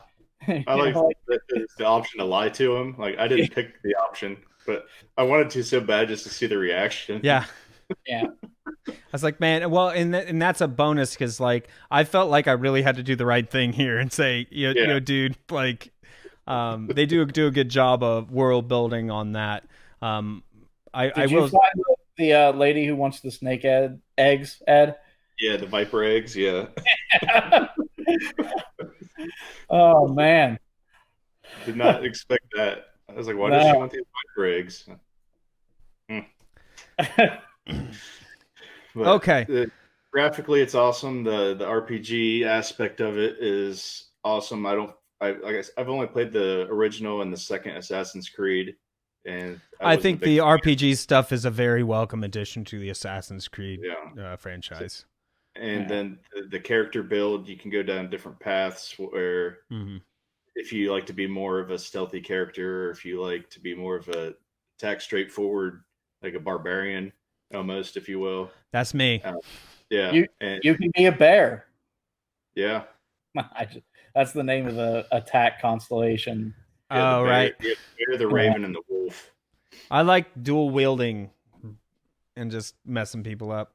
Yeah, There's a skill in the bear constellation that allows you to dual wield two-handed weapons. Yeah, I saw that. I think that's the one I'm going down. It's the red one. Yeah. Yeah, that's the one I'm going down for sure. Yeah. After I saw that, I'm heading down that way. Yeah. All right. Cool. It sounds like that's a pretty good. We like that one. Definitely top 5. Yeah. Let's go for Among Us. Let's talk about that. Among Us is a lot of fun. Is it a 2020 game? I mean, the spirit of this game, like, category is, yes, it was not released in 2020. It was released in 2018, but who the hell knew about Among Us in 2018? So we have opted to qualify this game today just because I feel like it counts. Regardless. I second it. Yeah, I agree. Benji, tell me about your experience playing Among Us. I felt personally attacked in Among Us. When I did a good job when I was the imposter. I usually, unless somebody saw me, kill somebody, I was pretty good at playing it off. I usually would get kicked out when I wasn't even the imposter by just freaking out and not defending myself good enough. Like, yeah, because you're just like, if you think it's me, it's me. Like, yeah, like, if you think it's me, just vote me out. And they're like, fine, that's proof right there. Boop, boop, boop, boop. Like, done. Me, like, I would freak out because I'm not the imposter. Stop her. Like, this guy who is accusing me is obviously that's what the imposter would say. No, because when I am the imposter, I just laugh. I'm like, yeah, got me. And when I'm not the imposter, I'm going to freak out because it's bullcrap that, orange or, red or whoever is actually the imposter. And I know this because they're accusing me. I assume that they're the imposter because otherwise, what are they doing? Yeah, I think that this game is best played when you have a group of 10 people or 10 obviously, but when it's all people that you know and you're able to like interact with better. Like, I think getting randos in this game sometimes breaks it for me, because that's just like, you're like, I spent like 5 minutes getting into this lobby, and as soon as the game starts, oh, you're the imposter, emergency meeting, kick him out. Oh, okay, well, let me go do that again because you just kicked me out for no reason. Yeah, I just had that same exact experience you described right before we started streaming this. Yeah, I was playing around waiting for everyone to get in, and I finished one task, and Yellow's like, I saw black vent. It's like, dude, I moved to one room. I'm not even anywhere near event, nor have I been anywhere near event. And everyone's like, oh, yeah, well, we're voting black off. I was like, well, then if it's not me, vote yellow off, because yellow was the one accusing me. They voted me off. Eject confirmation wasn't on, so they didn't know if they got the imposter or not. They're like, haha, we showed him. It wasn't you. Right, and then it turns out that yellow got killed after I did, so it wasn't even yellow. So I thought yellow was the imposter framing me, but they're just an idiot. Yeah. And it ruins the game sometimes. Yeah, randos suck. Yeah, Like, but they see me vent and I didn't vent because I couldn't vent. Because he was the imposter, and people are just so quick to like, oh, that guy said he saw something. That must be it. I think. I mean, he wasn't even the imposter, though, so he wasn't even trying to frame me. It's He's just trolling. I see. Well, that's like the point. Like, it's kind of a double-edged sword. This game's free and accessible to basically everybody, and that is a very wonderful thing that a game can do that. However, you all have unlimited people to play with at any time you want to. However, sometimes there's so many people. Some people just want to watch the world burn. Like, you've seen it time and again. Like, when you get a free-to-play weekend on Overwatch or Call of Duty. Like, that's the most toxic time to play that game. And I think you see that in Among Us, like, but not just during the free weekends, like all the time. Yeah. I look forward to when they are going to have accounts set up and there's going to be some kind of accountability. Like a rating system, good teammate, bad teammate kind of thing. Well, it makes it sound like you can block people so you don't ever play with them again. Or you can even report them to where they say, oh, user ID, imposter, asshole, whatever, user ID. They're just constantly spamming racial slurs or constantly citing some nonsense that they can actually be banned from the game. That's So, and that's one of the things, like, they need better, like, moderation tools within it, I think. But other than that, I've never experienced a game like this where it's like so, like, I mean, you have to act. You literally have to act, and I'm a terrible actor. So everybody knows when I'm the imposter. So it kind of sucks. But I think the experience overall is fun. I'm being told by chat there are new death animations I haven't seen yet. Sweet. Did you see any, Eddie, where you're playing today, or you just had that one round? Nobody even died? I just had one round, and then I was, you know what? I was like, that's it for right now. I'm done. Okay. That's great. But, it is still a lot of fun, and it brings more, like you said, with acting, it kind of brings you into the game yourself a little bit more, because you're trying to figure out, most people are trying to critically think who it is, why is it this person, as well as when you're the imposter, what's my best strategy to kill off these people so I can win the game. Yeah, Eddie's is always to say, oh, every time I play this game, I get swipe card, regardless if he's an imposter or not. He always says a swipe card, so you never think that he's the imposter. It's actually a pretty good tip. So just so you guys know, the world knows my secret. All right, so that's the 11th game we've talked about. What do we want to do? Do we want to start whittling this down as we go? How many more left do we have here? 1, 2, 3, 4, 5, 6, 7, 8, 9. Shoo, 9 more to go? Yeah, do we want to take a quick break, come back, finish the list, and then start ranking them, or do we want to just start ranking them as we go? I'd say I'm cool either way. What do you think, Dave? You're the analytical one here. I think we eliminate them as we go. Because, I mean, either way, like, we're going to get through it. We're going to eliminate a chunk of them as soon as we're done with it. Mm-hmm. But we're at 11. We know that, 10 of these are going to be, or 10 are going to be in our top 10. So if we eliminate them as we go, then when we get to the end, we can just immediately start ranking. Okay. All right. And that I think that sounds good. So let's do this. Among Us is the 11th game. Is there a game on here that we would rather have than another game on this list? This is where it starts getting good. Like, do we want to cut Among Us, or do we want to replace one of the top, the games higher up? Go ahead, Dave. I would not eliminate Among Us. I haven't played it, but I wouldn't eliminate it over any of the games that I have played on the list. Okay. But I don't know about Dreams, Animal Crossing, Minecraft Dungeons, or Half-Life Alyx. Yeah, what I was going to say was, I would say if we're going based on our gameplay as the collective of the four of us, Half-Life Alyx is the only one that you have played, Benwa, and no one else has. Come on, you can't do me like that. You can't do that game like that. It deserves it. It looks awesome, and I really want to play it. But out of the list, all right, I have to say Alyx or. I'll see your Half-Life Alyx and offer up Minecraft Dungeons. I knew it. I was going to say the same thing. I mean, we have 10 games here. We still have 10 games to talk about, 9. I don't think Minecraft Dungeons is going to make that cut regardless. I agree. Yeah. Me too. I'll agree with that logic, yeah. I'm cool with Minecraft Dungeons being gone. Okay, so what we'll do is we're not going to delete Minecraft Dungeons. We're just going to put it at the bottom. And then we're going to move Among Us up. Okay, makes sense? All right. What's next? All right. Spider-Man Miles Morales. Haven't played it. Dave, you like this game? What's up with I love it. I really do.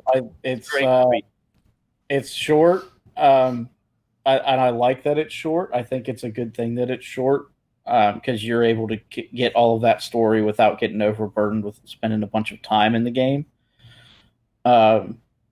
I love that most of the side content, or a lot of the side content, has interesting or impactful stories with it. The sound bites, the postcards, and even if you do all of the virtual training missions, you get a really cool end mission. And I love the story. I love the combat.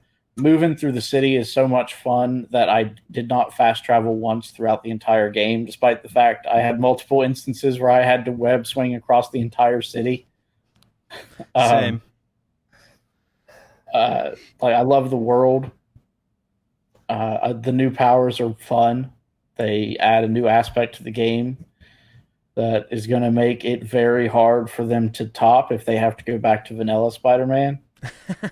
Yep. Is there anything that in the city that's majorly different from the other Spider-Man game? So in the city, not really. The city does look better with the ray tracing and the new graphics. Yeah. There are probably some areas that are not in the first one or not as well fleshed out, like the areas in Harlem that he visits with all the little stores in it. Is it snowy? Because I felt like there was. Yeah, it takes place over Christmas break. He's in high school. It takes place over Christmas break. That's cool. So there is some kind of visual difference there, like with the season change. That's cool. Mm-hmm. I think even the music that they use in it ties in very well with the overall story. Yeah, some would say the best Christmas game that came out this year. Yeah, it looks.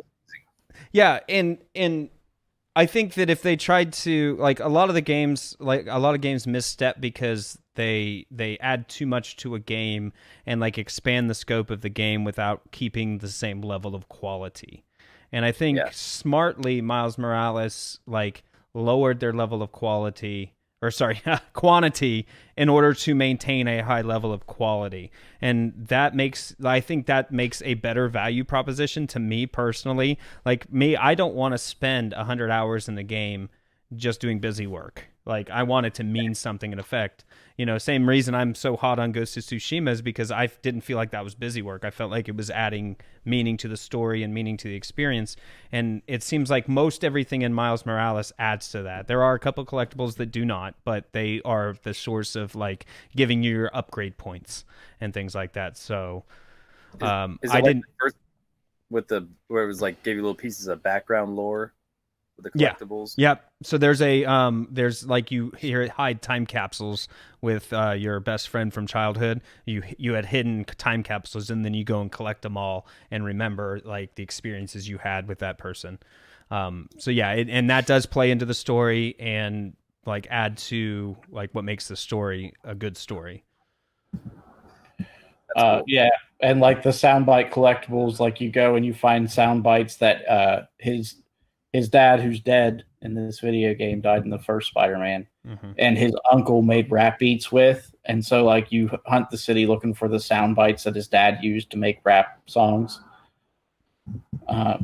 Like, everything and like, when you find it, your uncle tells you, like, a little emotional beat about it. Like, when you hear the train tracks, his uncle tells him about how they used to fall asleep to the sound of the train tracks every night. Yeah, and, I mean, no spoiler here, because if you've seen End of a Spider-Verse, your uncle is the Prowler.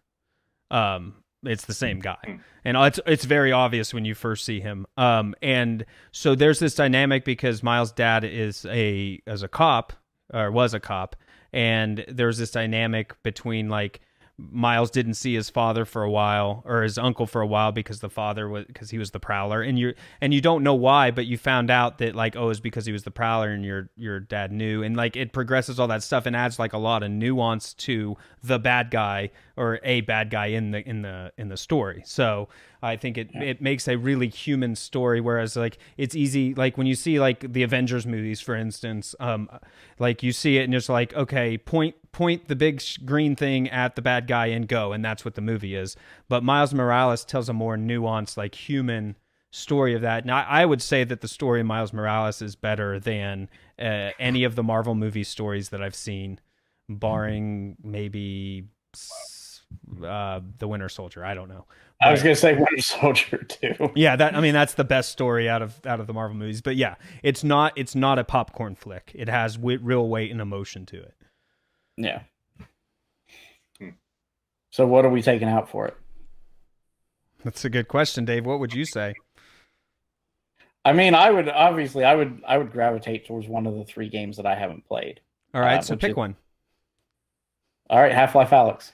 Fucker. I know you're going to come gunning for me every single damn time. Oh man. I think Miles Morales is a better game than well, shit. I think Miles Morales is a better game than Assassin's Creed Valhalla. I don't think you're wrong in that statement. But I don't think that Assassin's Creed Valhalla is what deserves to come off the list right now either. I see. I would suggest to I hate busting Benji's balls, but Dreams.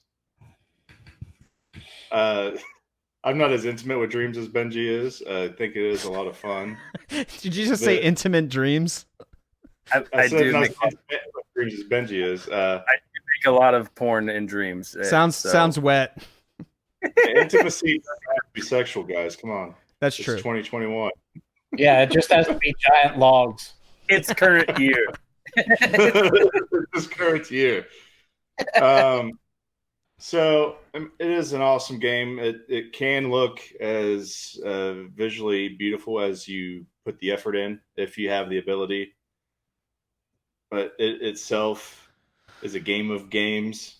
You play other people's games. Benji's games are awesome. But I would say, for my vote to X off the top 10 would be Dreams. I'm okay with Dreams as well. That's a tough one. I love every game. I'm just gonna say I love every game, and I don't want to make a call right now. Yeah, it's gonna get a hard top 10 list. My gosh, if you don't want to make a call now. It's gonna get bad. Because I don't know. Like Miles Morales deserves to be top 10. That's my personal opinion, but I don't know which one doesn't out of this. Dreams, Animal Crossing, Among Us, and Half-Life Alyx. Because what's gonna happen when we go? Okay, say let's. Anyway, okay. Shit. Because I mean I'm real hot on Miles Morales. I know I'm not gonna have the support to take Valhalla off this list right now. I'll take it off the list. Fuck all these other games. What am I even here for? Any game I like is being taken off the list. I don't know any of this other shit. I as on my personal top 10, Half-Life You're Alyx. here to argue for those games, Ben. Yeah, well, my argument is fuck all these other games. I didn't buy any of these other shitholes. So It's the same argument on has he had. It's the what? same Final Fantasy 7. yeah, I played Tony Hawk, Final Fantasy 7, Minecraft Dungeons, Animal Crossing, and Dreams. That's it. Yeah. So it's the same. It's the same. I'll disconnect from the call, and you guys have fun. All right, I'm gonna say goodbye to Half-Life Alyx only because this is a gaming ADD top 10 list, and if I'm the only one who played it, I'm not gonna fight too hard for it when there are other games on this list that I also enjoy, and I'm looking down at this list, and there might be more that I want to get up there. So I'm gonna take the loss right now, and goodbye Half-Life Alyx. That's fair. It looks awesome, but you're the only one who's played it. We're Dreams just putting lives it to down fight here in another limbo. battle. And then Spider-Man moves up to the top.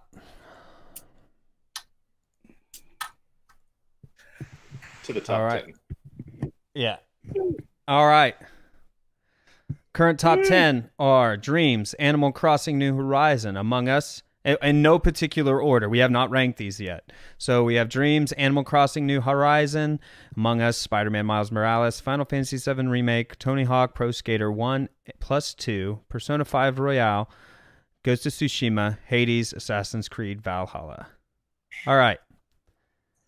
Let's talk a little bit about Planet Coaster. Is it better than these 10 games like up here? No, It's okay. it's on the bottom of the fucking list. Who even played it? Eddie? I did play this game. This guy. I put down a fucking T-Rex and I tossed down some pre-made roller coasters. Hallelujah. Hey, you can make your Hey, it's coming from somebody who really likes the old sim games like Theme Park and things like this. This one was actually really cool because it added a little bit more complex systems and things like that.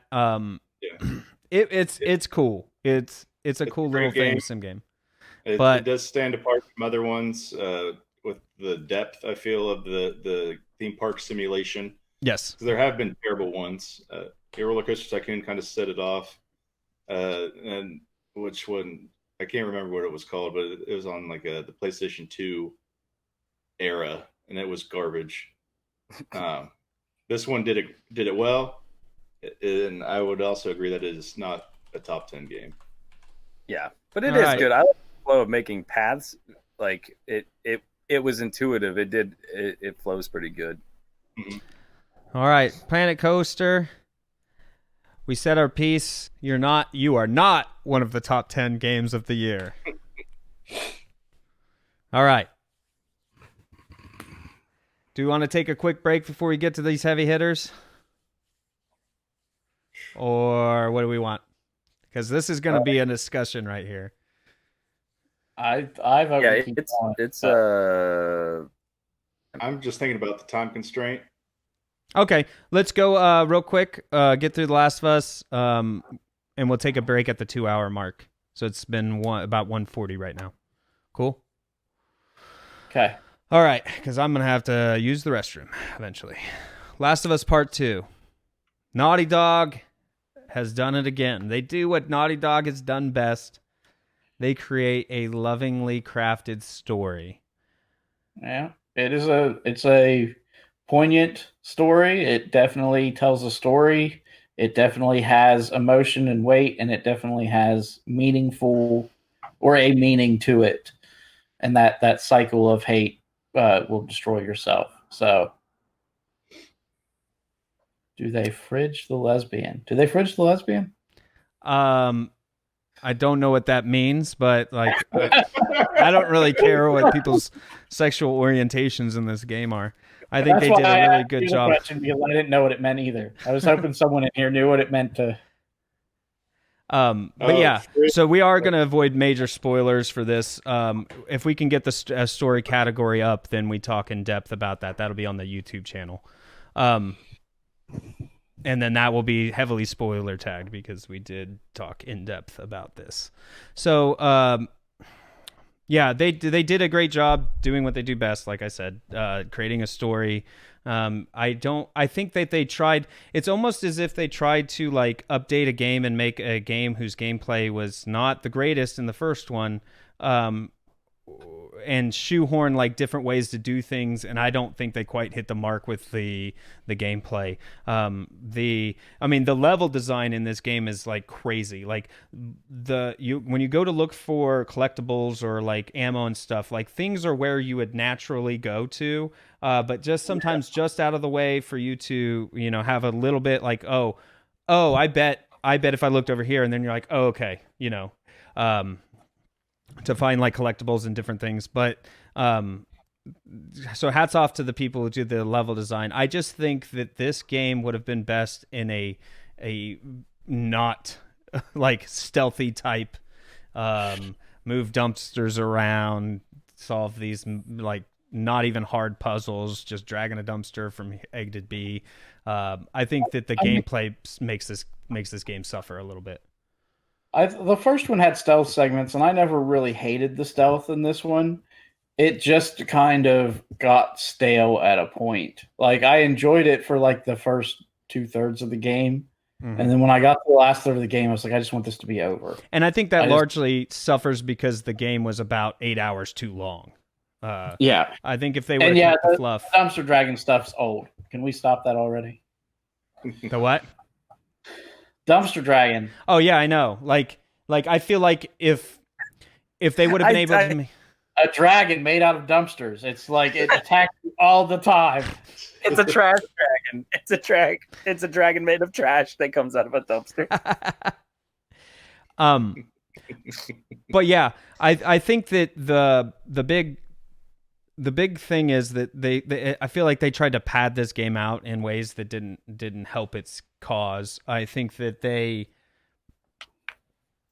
went and made choices around some of the characters and things like that. Well, not the characters, just the lack of characters, I guess. Like you didn't have a buddy with you all the time to help the padded sections out. Like it's just, your character just walking around like doing nothing, but Naughty Dog usually has somebody with you talking you through those segments so they don't seem to slog. And I think some of the man, I love this story so much. But maybe they did that to convey like a sense of loneliness or like missing someone who should have been there, and they wanted you to feel that too. If they did, then they missed the mark because I didn't. I think that it may be accurate, but I also think that while it probably properly conveys that message, like there are times when you feel lonely because that chatter is gone. I think it makes a poor game play decision. It can simultaneously portray the emotion that they're looking for and not make the game better. Yeah. I mean, there was times where I'm like walking alone and it's like, you got to go over to this hospital, and they show you in the distance the hospital, right? And then you're like, you go for and play for like an hour, and then you're like, man, I got to be just coming up to it. And then you're like, oh, the hospital, it's over there. And it's still fucking like, you're like halfway there and it shows it again. And you're like, oh my God, if I have to do like walk through more buildings, I'm just going to lose my shit. Like, no, I play every game on normal setting to start out with, like hands down.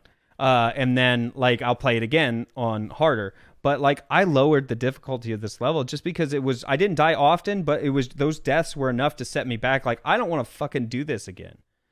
Like this is just dragging on and it's just lengthening my playtime and like it's not fun. So like that I still, man, I'm looking at this list and I still think it's a top 10, but like I don't know what I want to cut. Like it's time to go for dreams. No. If my number one game is off the list, that's horse shit. The game has so much potential. And if you can't see the potential, you're a damn fool. Okay. So I'll say this: the story is awesome, but is it a top 10 game? I mean, is the story that great that it makes up for all of those flaws that you just described? If this so I think the game is still great. It's there's 8 hours too much of it. Yeah. Are there 9 games on here that are better than Among Us? Or not Among Us, Last of Us? Are there 9 games on here that are better than Last of Us 2? Because I was excited to try Last of Us 2 on our last recording that we talked about. Oh, it's to hear how the gameplay is so annoying. The gameplay is good to a point. It's just that point really kind of hurts it. Right. And now I've lost interest. The story sounded awesome, and with the spoiler warning of the recorded video, the story sounds awesome, but it doesn't sound like I'm going to play it now. I mean, so this is kind of where I am with it. If I think Spider-Man, Final Fantasy, Tony Hawk, Persona 5 Royale, Ghost of Tsushima, Hades, and Assassin's Creed Valhalla are kind of locked in. For me, not speaking for everybody here. Because I have not played Dreams, Animal Crossing, New Horizon, or Among Us. It's 50% off right now, Dave. Get Dreams, damn it. I have no dreams. I can't help it. You don't need dreams. They provide them for you. Yeah, you can play other people's games. 50% off. It's only $20. What My voice gets higher the more upset I get. Jeez. I'm looking at. I'm sorry, I'm yelling. I'm just so impassioned. He's intimate with dreams. Don't. How has anyone not played Among Us? I haven't. That's how. That's It's really simple, actually. I just never played it. He's not one of you He was- people that follows the fucking. All right, so chat doesn't really impact our decisions, but we will discuss some of the things chat's saying. So like, Roby in the chat says if the only thing you got going for is the story, then it should have been a movie, and I do understand that point. But some of the choices that they make around the gameplay like really play into like setting up the impactfulness of the story, like forcing you to do things with your fingers and make the action on the screen really like helps hit the points of the story home. So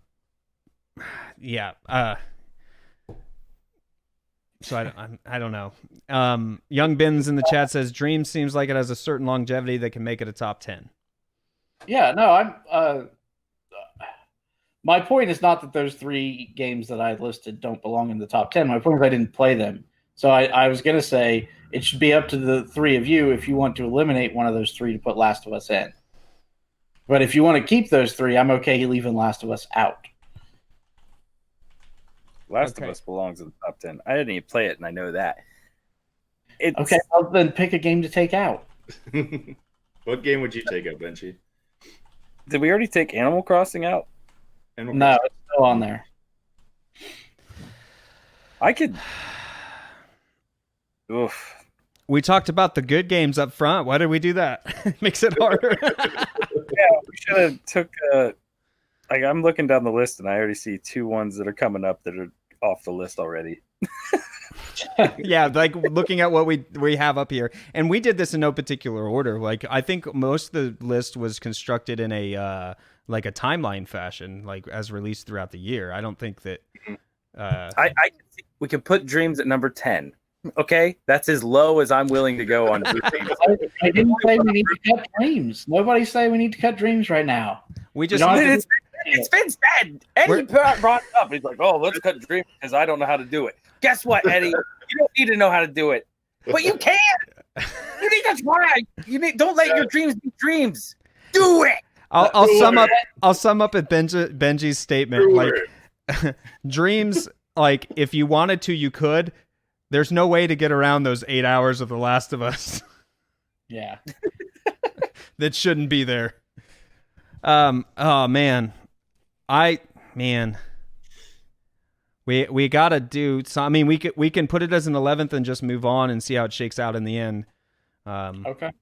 Because like it's starting to get really tough to. If those 3 games don't want to come off there, I'm perfectly fine leaving it off. Like I don't know anything about Animal Crossing. I haven't played any Animal Crossing game ever. So like I literally can speak nothing to that. Again, I haven't played Among Us. I've seen it. I know what it's about. I have a good idea. It probably belongs in the top 10 if we're going to include it in the year. So like Animal Crossings would probably be my pick to take out. Mm-hmm. But again, I haven't played it. All right. So let's do this. Let's just put this as number 11 and then move on to Immortals Phoenix Rising. Which we can just take off the list now. I vote for removing this because the narrator sucks. It's the worst I've ever experienced in my life. And like since we last talked about this game, I was playing it a little bit, and man, like you're right, Dave. Like this game doesn't really. It's almost as if it's like copying Breath of the Wild, but doesn't really understand what Breath of the Wild was. Yeah. What made it awesome, right? Yeah. And also, there's 3 other better open world games on here that do all the things right, you know. Yeah.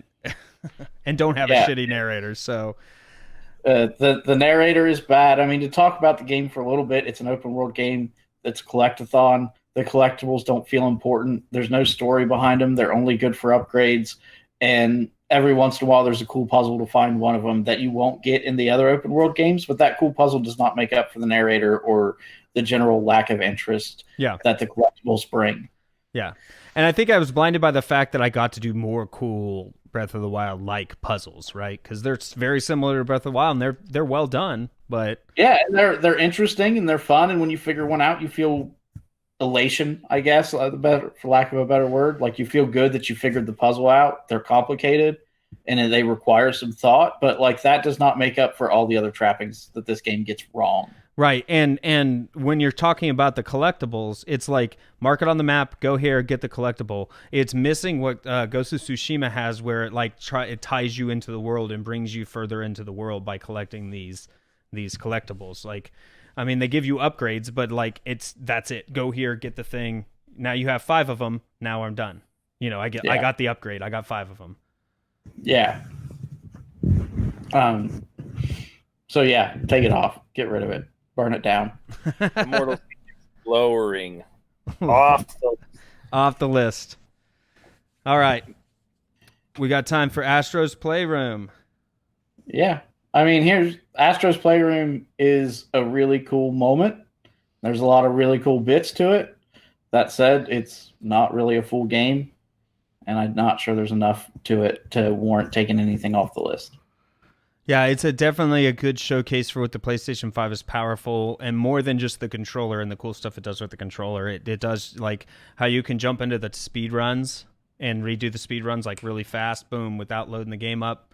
Like, that's a cool feature, like as a showcase for PS5. But yeah, it is a good show off. Hey, look what I can do. I didn't think I looked remotely like Jack Black, so I'm not.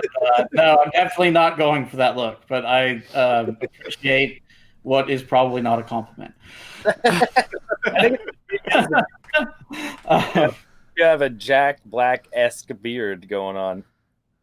Well, that's just because I'm too lazy to shave. That has nothing to do with me trying to look like somebody. It's not a Jack Blackbeard. It's just a tribute. Jack Blackbeard. All right.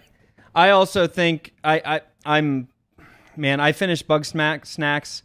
This game is built wrong. This game is built as a child's if this game is built as a child's game, it is not a child's game. This says more about addiction and like things like that, and it's quite actually like disturbing when you think you're playing this like cutesy thing with like ice cream shaped sandwich at bugs, you know, and then you get to the end and you're like, these people are like drug addicts, basically. I don't know. I'm okay with getting rid of this one. Yeah, I mean, it didn't draw me in enough to keep playing it. So yeah, it's a cool concept. I look like I leave the cheese puff residue in my fingers. What a pleasant human being you are.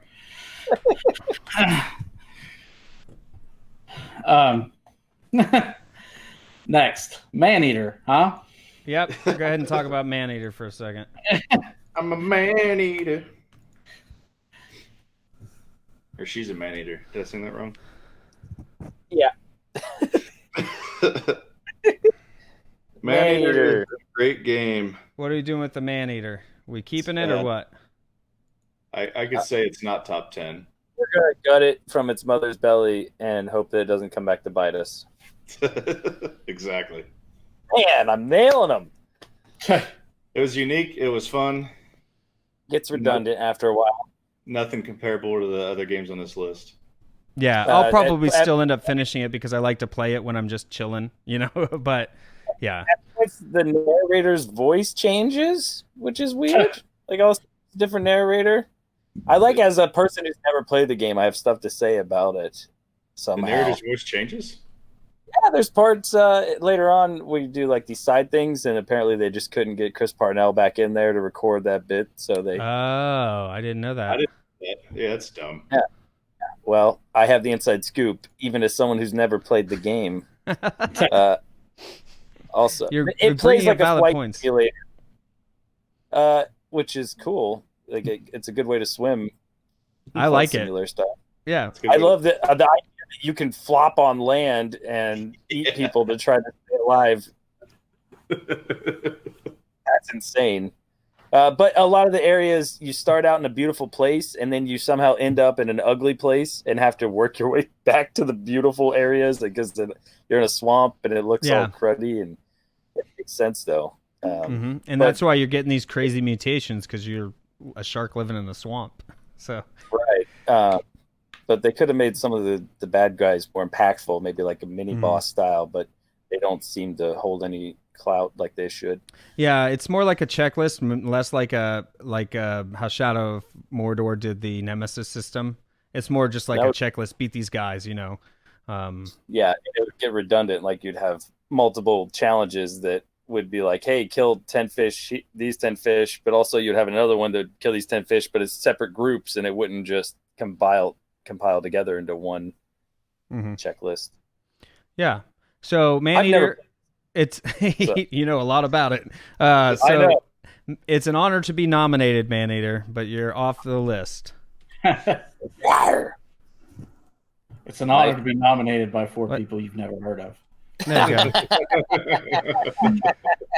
All right, Resident Evil 3. Again, it's not even we'll reiterate this point. It's not even the best Resident Evil remake that's happened in the last couple of years. So no, I think we can go ahead and say our piece. It's beautiful. It's fun. It does its thing. It's not worth... It's fun. Yeah, I had a good time. I mean, it was stressful, and by the end, I was like, I'm tired of this fucker chasing me every single second of every single minute of this game. But yeah, it ended well. Yeah. It's good for what it is, and that's it. All right, Call of Duty Black Ops Cold War. If this game didn't like change what they were doing with Modern Warfare and kind of do a reset and it just iterated on it in a good way. I mean, traditionally, multiple studios doing Call of Duties have all kind of done like, Treyarch has the fire tech and or not Treyarch, Sledgehammer has. Anyway, I'm getting my things confused, but they do this really well. This game's gonna have dolphin diving because they do the dolphin diving and that kind of stuff. But this just feels like more of a step back or more of a difference than the normal difference between the two. It is still really fun and it still feels really good to shoot and all that. I just miss some of the like quality of life improvements they added in Modern Warfare.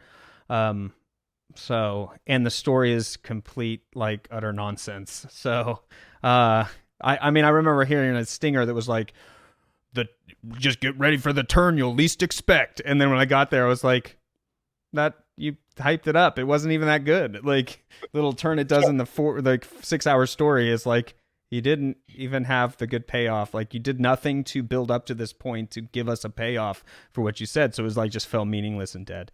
So, but nobody plays Call of Duty for the story, right? We wish you well, Call of Duty. Okay. So we'll see you again next year. Yeah, see you again next year. You'll probably be nominated again, too. We've whittled this game down to 11 games for our top 10. Now the process is going to be ordering them into 1 through 10 and crowning GamingADD's Game of the Year 2020. So without further ado, let's read this list. Here are the 11 top games in no particular order. Dreams, Animal Crossing New Horizon, Among Us, Spider-Man Miles Morales, Final Fantasy VII Remake, Tony Hawk's Pro Skater 1+2, Persona 5 Royale, Ghost of Tsushima, Hades, Assassin's Creed Valhalla, and Last of Us Part 2. All right. Get your knives out. I would be comfortable getting... I got 3 games. One of them, because we got to cut one. And these are the 3 that I'm comfortable cutting. Animal Crossing, Tony Hawk, Among Us. One of those 3 I'm fine with. Damn, he's bringing the knives out fast. I'm comfortable. Yes, anything but Dreams. I'm comfortable with cutting. Where are we at here? Last of Us Part 2. Sorry, Benji. Dreams. And I'm sorry. I'm sorry. And I'm going to say Miles Morales simply for the fact that I haven't played it. It sounds awesome. That came out of nowhere. You were so out of line. You're out of line. I think Jamie's home. I think Jamie's home right now. Get this guy out of here! You're ridiculous. That's on games that I haven't played or don't think belong in the top 10. Based on the arguments. Now, you can make an argument for it to stay once we get this, read the room a little bit. Dave, what do you think? 3 that need to go. I think if I were to pick 3, Animal Crossing, Among Us, Last of Us Part 2. To cut? You'd cut Last of Us Part 2? I told you when we were debating between making it number 11 for some random reason that I was okay with it not being on there. Why are you all of a sudden surprised that I'm okay with it not being on there? Because you played the game. I cannot believe that came out of your mouth. I mean, here's the thing: it's my personal top 10 of 2020, but also I only played 9 games that came out in 2020, so it kind of has to be in there. Well, there was only 10 that were released, really. No, there's only 15. That's how many we had, right? No. Okay, I would say. Because, I mean, here's the thing. Even if I had said, me personally, I think it belongs in the top 10, and the other ones I would have cut, like, it's still in the bottom 3. I gotcha. I understand. Okay. All right. I'm going to say, for me... Oh, boy. I like every game. I love games. I don't want to cut things. Okay. You keep them all. I'd keep them all.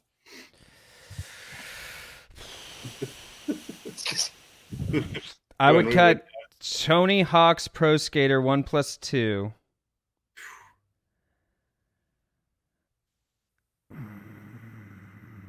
Animal Crossing, New Horizon, and Dreams. You son of a bitch! You did that just to fucking rile me up. So there's only one game that was in 3 of the 4 people's lists, and that's Animal Crossing. So Ed, it's up to you to save Animal Crossing right now. I mean, I'm not gonna fight tooth and nail for Animal Crossing. Take it off the list then. It's a great game, and I know you haven't played it, Dave, but the amount of hours that me and the Bens have put into it, and for the updates, the events, and they keep making it better and better, bigger and bigger. You know, to compare it to some of these other games, if we're going overall, gameplay, story, graphics, playability, all that stuff, I think it deserves to be in the top 10. But if you 3 disagree, then that's fine with me. That wasn't making a case for Animal Crossing to stay on the list. that was just my 2 cents. If you 3 feel that it doesn't deserve even to be the number 10th game, I think I'm not saying personally that it doesn't deserve to be number 10. I'm just saying that for 3 of us, it's in our bottom 3. And it's the only one that falls into that category where it's in the bottom 3 for 3 people. Only 2 people said Dreams. 2 people said Tony Hawk Pro Skater. 2 people said Last of Us Part 2. And to be honest, I'm okay with any one of those games coming off the list except for Dreams. I will say this. I would rather get rid of Tony Hawk Pro Skater than I would Animal Crossing. Benji, would you rather get rid of Tony Hawk than Animal Crossing? Yeah, I would. I'm okay with that. I mean, it's a remake. They didn't do anything crazy, inventive, or new. Just a nostalgia hit that was fun to play. Yeah. Yeah, just because I voted the top 3 doesn't mean Animal Crossing isn't one of my top 10 games of the year. It's just when I'm looking at between the 2, I think Animal Crossing definitely needs to be on the list over Tony Hawk 1+2. Mm-hmm. It's a lot deeper. So we're in consensus to take Tony Hawk off the list then? Sounds like? Okay. Yeah. All right. There's our top 10. Tony Hawk, number 11. Currently, it could change. We never know, but pretty strong number 11 right now. It's cut. We'll put it off the list. There's no Count. 11. Well, I we took can it say off the list. we can Maybe say later. honorable mention goes to Tony Hawk. Fair, Oh, okay, honorable yeah. It's great. Put it back on the list. All right, so it's just gonna hover down there for a second. All right, now Well, the fun starts. Since we're already talking about the bottom, let's start there. Yeah, sounds Started good to from me. the bottom. I think Last of Us Part 2 belongs at number 10. I do not think that. Okay, make a case. What's below it?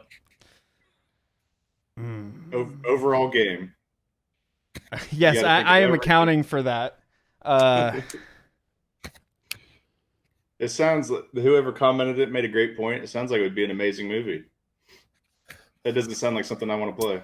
I think you would miss some of the nuance of the game and the fact that it's a story, a game. Sorry, the story of fact that it's a game. I personally think. I mean, I like Dreams, but I think that it's an honor to be on the top 10. Like, it's a really good thing. Son of a bitch.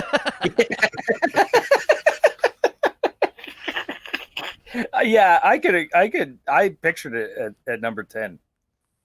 I just want it on the list. I don't need it to be high up. I mean, I guess if the guy who plays it is okay with it at number 10, then I'm okay with it at number 10. All right, so Yeah. we're just going to loosely organize this, and we might shift things around. The top 10's locked in, though. Dreams. Okay. So number 9, Last of Us Part 2, or Are you gonna go? You're gonna go at the throat right away? Yeah. Look, like, where are we at? What's worse than Last of Us Part 2 still on the list?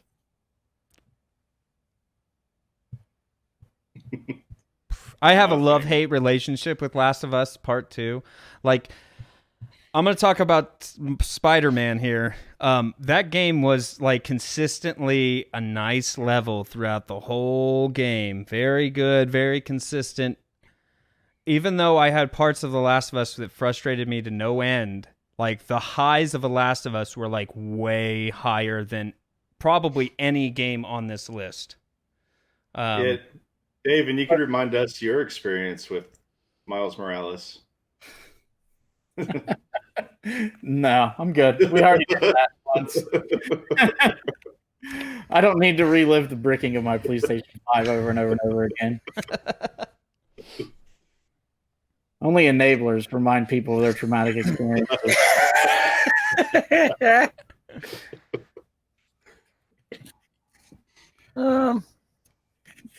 I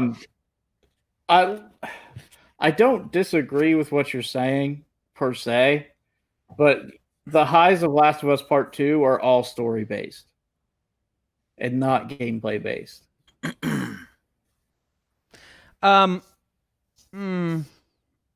I would Name one gameplay moment that blew you away. the fight between Abby and Ellie. That was barely a gameplay moment. I mean, That was a quick time event at best. well, but that's what I'm saying. Like the thought that this sounds like it'd be a great movie. Like if you just had okay, so we're talking about the video game. So you play as Ellie and then you play as Abby, and you see like all the fucked up things that Ellie was doing to Abby aren't like actually very justified. Like it's like you realize that this is like a really fucked up thing, and you love Ellie because the whole first game. And then when you get to that moment where it all culminates, like if this was a movie, imagine how that would have played out. Hey, let's show this side. Now let's show this side, and now they fight. Like no, this was like expertly crafted, and I can't think of a moment in any video game that's ever done this, where they take a protagonist of the first game, make you love them, then make you love them even more, but you're kind of like, man, she kind of fucked up through the first half of this game, and then like by the end you're like, this is really fucked up. Like, man, she treated these people like dog shit, and then now you're fighting her. The story is really great. The story's fucking fantastic. But without that moment in the gameplay, if that was just told in a cutscene, no impact. We wouldn't even be talking about it. I disagree completely. I think if this was a TV show and that was the season finale, people would have loved it, and they wouldn't have had to press X 15 times to not drown. No, not that fight.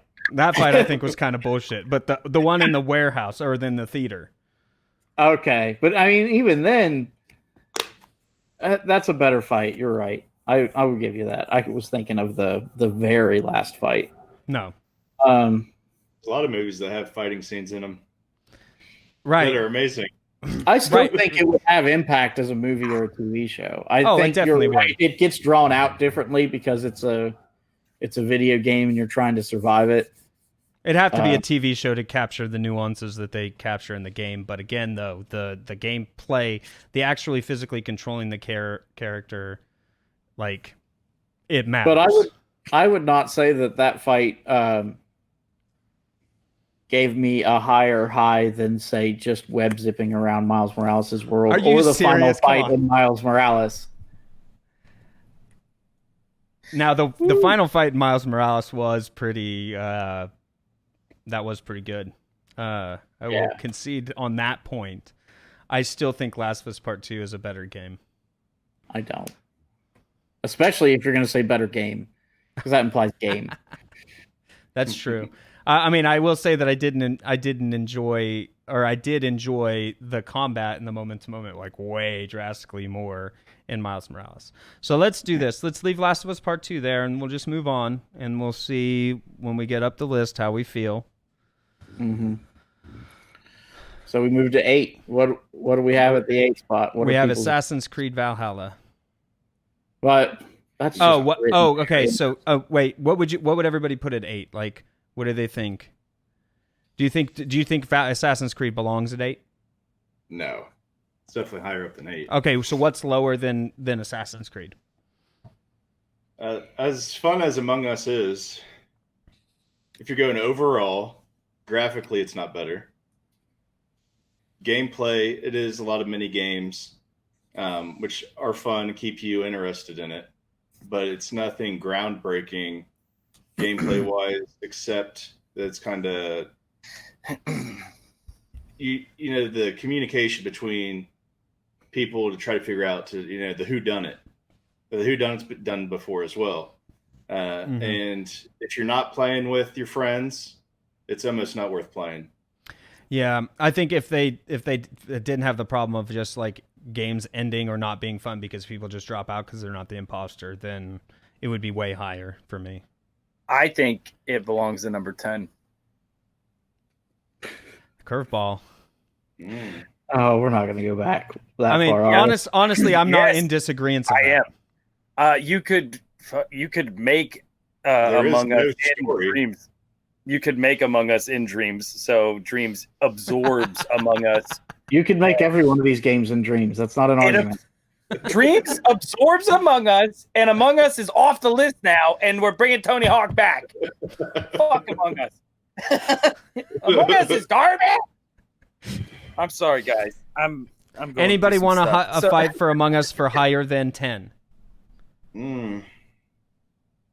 I'm sorry, what was the question? Does anybody want to fight for Among Us for being higher than 10? I'm okay with it being 10. I said at the beginning I was okay with it being 10. Yeah, I think it deserves 10 more than Dreams does. I think Dreams should be above it. Yeah, I agree with that. Tony Hawk being back on the 10, I disagree with because that was a joke. No, it was psychology. You were telling us something so we concede to your original point. Well, it's not so bad. It's like the Girl Scout that goes door to door and says, "Hey, would you like to donate $100?" Hell no. Well, would you like to buy some cookies? Of course, you're going to say yes to that after you said no to the $100. The Tony Hawk was a big nostalgia hit. Where Among Us, you play Tony Hawk and you're like, I've played it before, but this is fun.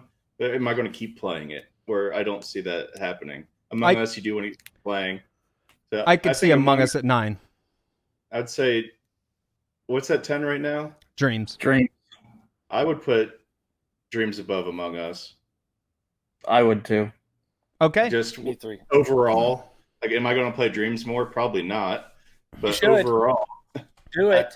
I like playing your games, Benji. You keep making good games, I'm going to keep playing those. I feel like there's got to be a way I can make you play Dreams. I got to do it. I'm going to start. I'm going to make a Dreams game. He's I'm going gonna to make a game in conceptualize. Dreams where the game is making Eddie play Dreams. Make a tutorial that's better than their tutorial, and You that'd be son of a bitch. People already have it. It's called YouTube. You have an issue? Just Google it.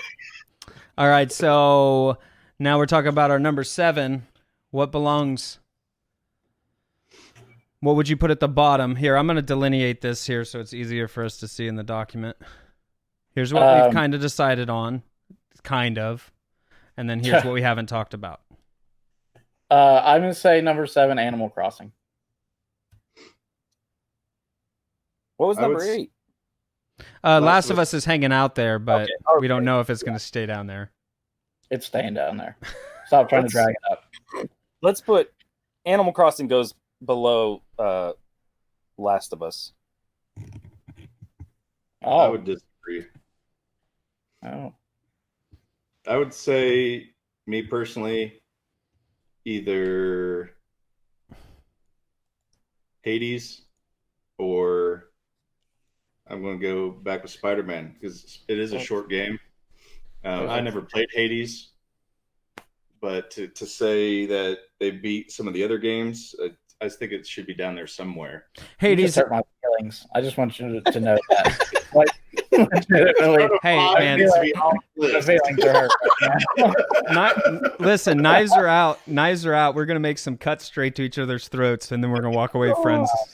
So Oh, man. I personally think that Hades is a better game than Spider-Man. I wouldn't argue that point.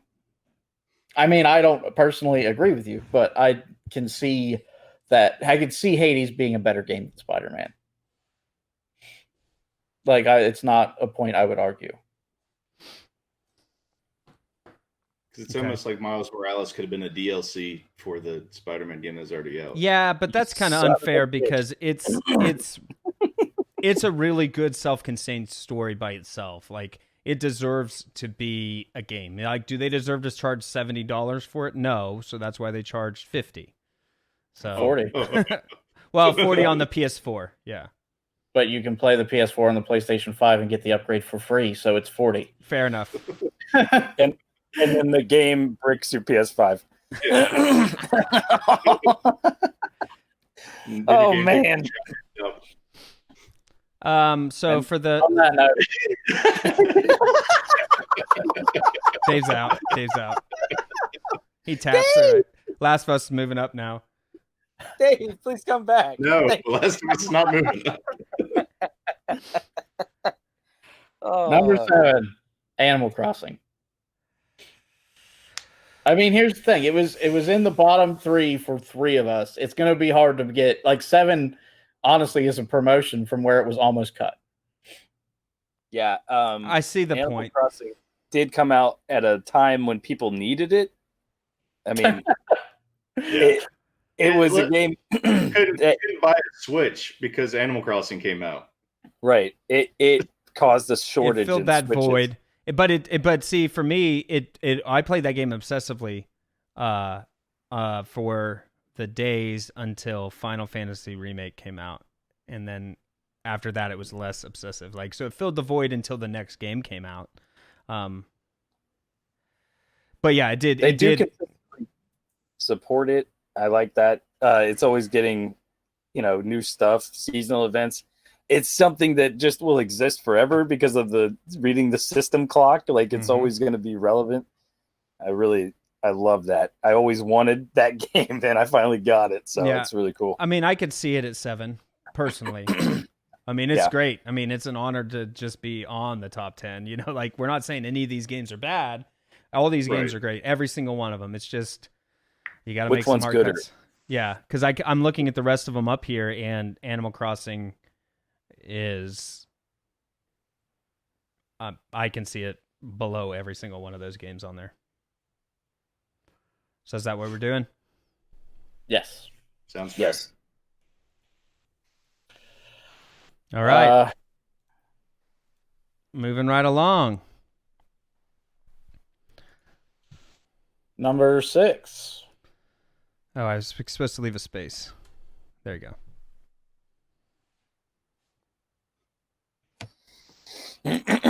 I think Assassin's Creed Valhalla should stay right where it is. At Nah. 6? Yeah. Eddie, what would you put below Assassin's Creed Valhalla? What would I personally put below Assassin's Creed? Hades. Well, I haven't played Hades. I haven't played Sushi Mom. I haven't played Persona 5 Royale, and I haven't played Miles Morales.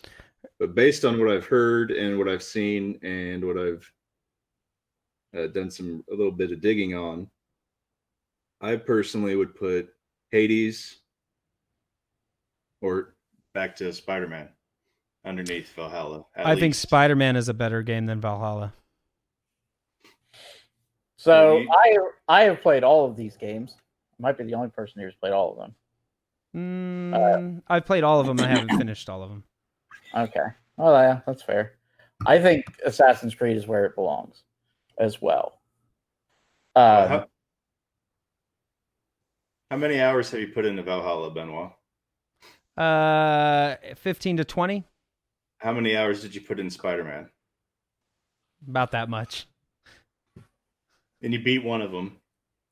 Yeah. But that I mean, just Val- make it a worse game. Sometimes there's too much stuff. Like, yeah, I don't judge how good my game is based on how much time I spent in it. and this isn't Understand. best value proposition or whatever. The this quality is. of the time spent. Yeah, so I Um, can't really speak to the long arcing story and the long Yes, experience if you with Assassin's only Creed. ran- But If you only ran through the story of Valhalla, I still think it would be more than 15 hours. probably. I don't know. Yeah. People run through Skyrim in an hour and a half, so I don't know. Well, the story mode for Skyrim was lackluster, but Yeah. You son of a bitch. dude, I put like 200 hours in that game 100 times. Don't challenge the speedrun community. It'll surprise you. It's a great game. It is Skyrim great. is number 7. It's gonna be It's going to be out next year on the PS5, I'm sure. Yeah, yeah. that's a given. I want to see those load times on the PS5 playing the PS4 version. I bet it's so quick.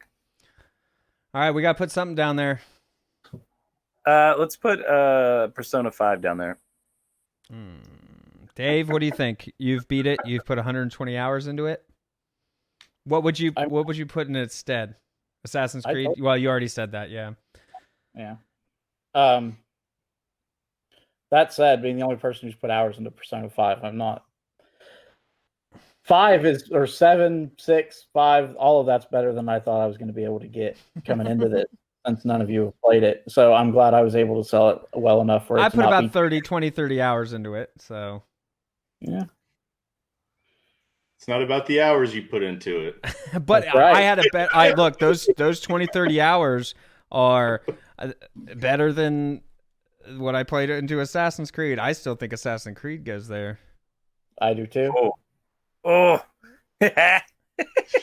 I mean, we're going to do a first pass, and then we're going to go through and look it over and see how it looks. So, I was saying Assassin's Creed and then Persona above that is what I was saying. oh, okay. I misinterpreted the rules. Yeah, that's what I was. I already said. Yeah, that's actually how I would rank it. Assassin's Creed is. So we're not done. What you're saying is we're not done talking about this spot. Yeah. Well, this No, is I'm next- saying I'm done talking about that's fine. It's where it should be. word. I mean, Assassin's Creed and then Hades. it feels like we're picking on Ed a lot, but No. 3 people said Assassin's Creed in this spot. Ed's the only one who wants it to be higher. I mean, Ed- we're not voting. We No,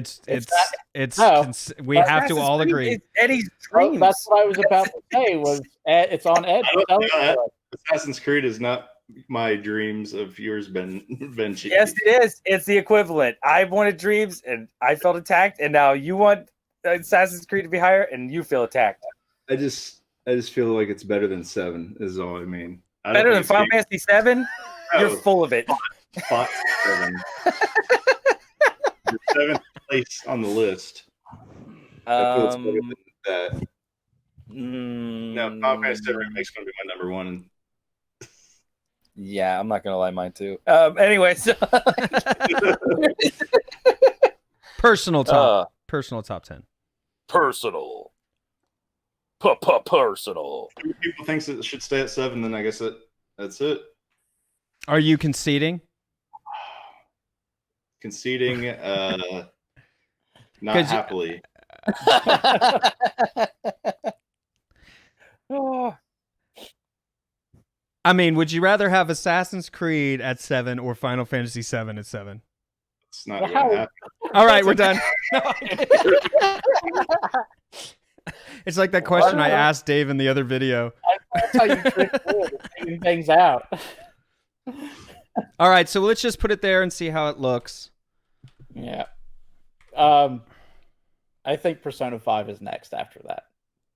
That's what I was thinking. I'm not going to fight strongly for it. As the only other one that played it.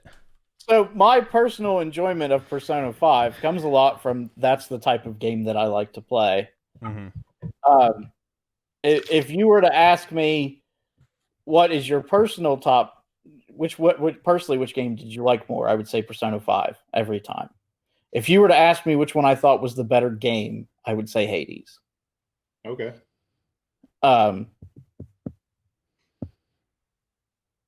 Yeah. I think, okay, so let's just talk about Hades. I think that Hades is better than Ghost of Tsushima. Oh. I don't know. Would you say they're both better than Miles Morales? No, I think Miles Morales goes further down, but... Well, so do I. Where are you putting Miles Morales? I put Miles Morales under Last of Us Part 2. That's where I'd put it. So naturally, I'm going to think that these top ones. At number 7. So let me just. But I think Assassin's Creed Valhalla needs to go to number 8. Well, yeah, but this is your personal list, Right. well, we did put Assassin's Creed Valhalla above Ghost of Tsushima on Best Open World Game. We did. But that's not the whole picture of a game, though. Yeah. Yeah, I would agree with both of those statements. You think Miles Morales is a worse game? You know what? Actually, I think Persona 5 and Assassin's Creed Valhalla are better games than Miles Morales. I agree. So I would be comfortable putting Miles Morales there at where Assassin's Creed at 7. I'm not going to argue with that because I would agree in a way. But yes. Again, okay. for me personally, it's higher, but that's yeah. I'm a comic nerd too, so that has a. Oh man, like I said earlier, it's better than any Marvel story that has come out, save Winter Soldier. But I love Spider-Man. All right, so it looks like we're kind of looking at the top 3. Before we go to the top 3, does anybody see anything glaring? Because sometimes when you do these top 10 lists like this, you kind of put things and then you forget one. Does anybody see anything that's glaring? Like look over the bottom of the part of this list. At the bottom, we have Persona 5 Royal, Assassin's Creed Valhalla. Well, currently it's number 4, Persona 5 Royal. Number 5, Assassin's Creed Valhalla. Number 6, Spider-Man Miles Morales. Number 7, Animal Crossing New Horizon. Number 8, Last of Us Part 2. Number 9, Dreams. Number 10, Among Us. So knowing that, does anything kind of stick out as being in the wrong spot? Yeah, Dreams should be number 2. I'm sorry. Seriously though, I think how is Ghost of Tsushima with replayability? I don't really. Plus, and they have that online Legends mode. And the online Legends mode is actually cool. I played it. It's really cool. It's like a horde mode. Well, they have a horde mode, and then they have a straight, like they added like a straight Destiny style rating system where you group up with people and like one person does a role and then the other person does another role, like tank, DPS healer type thing. Where I haven't tried it, but I mean, just knowing what I know from the horde mode, I do want to play the horde mode more. And it match makes you with people and you kind of level up your stuff. different classes, different abilities, things like that. So I didn't even know they were going to make that. It just kind of came out of nowhere. Yeah, it's really cool. I would argue that the full list, looks fine how it is. I would actually say the same thing. I think it's nailed right now. You're talking about 4 through 10, Talking about 1 through Dave? I'm talking about 1 through 10. The I whole fucking list. I think it's spot perfect right at this moment. Other than the fact that you have a gap between 3 and 4. Wow. Yeah. That's vicious, straight for the throat. Okay. Let me consider that for a second. I think that Hades is a better game than Ghost of Tsushima. I don't. I think Ghost of Tsushima sounds a lot more interesting than Hades. I like the Greek lore, and the type of gameplay sounds fun. I don't think I would enjoy it as much as living as accurate as you guys depicted it. Like an accurate Japanese samurai game. I think I would enjoy a lot more. Yeah, for everything that Hades does right, I think the only thing Hades does better than Ghost of Tsushima is combat.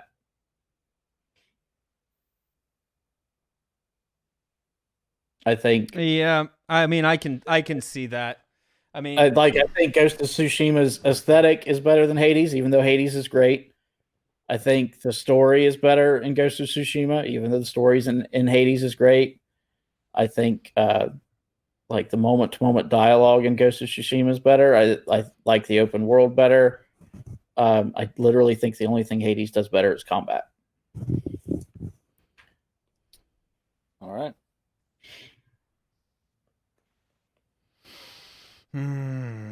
I see your arguments. I don't really have a fight for that because it makes logical sense. I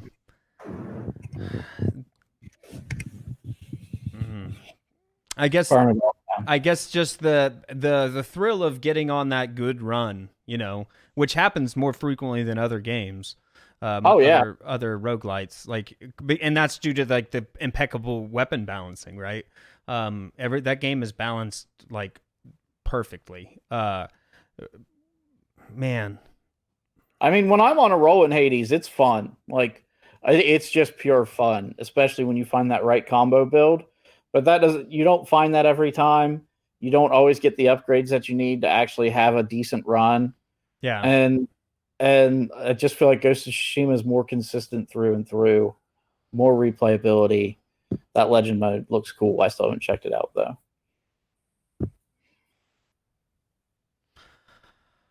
Okay. Well, I mean, I'm gonna tell you it's only a bonus. Like it's not bad enough to like knock points off. It's good. Okay. Like it's only a bonus to it. So okay. Man, I still looking at Last of Us where it is really makes me upset, but I understand it's GamingADD, not my personal top 10. Are you sure that it's not better than Miles Morales, Dave? I'm positive. No doubt. I'm not sure it's not better than Animal Crossings, but I told you I haven't played Animal Crossing. So. The way it sounds, I would say Animal Crossing's better. But I will concede Animal Crossing. Oh, I think Animal Crossing's better than Spider-Man. Is higher on the list.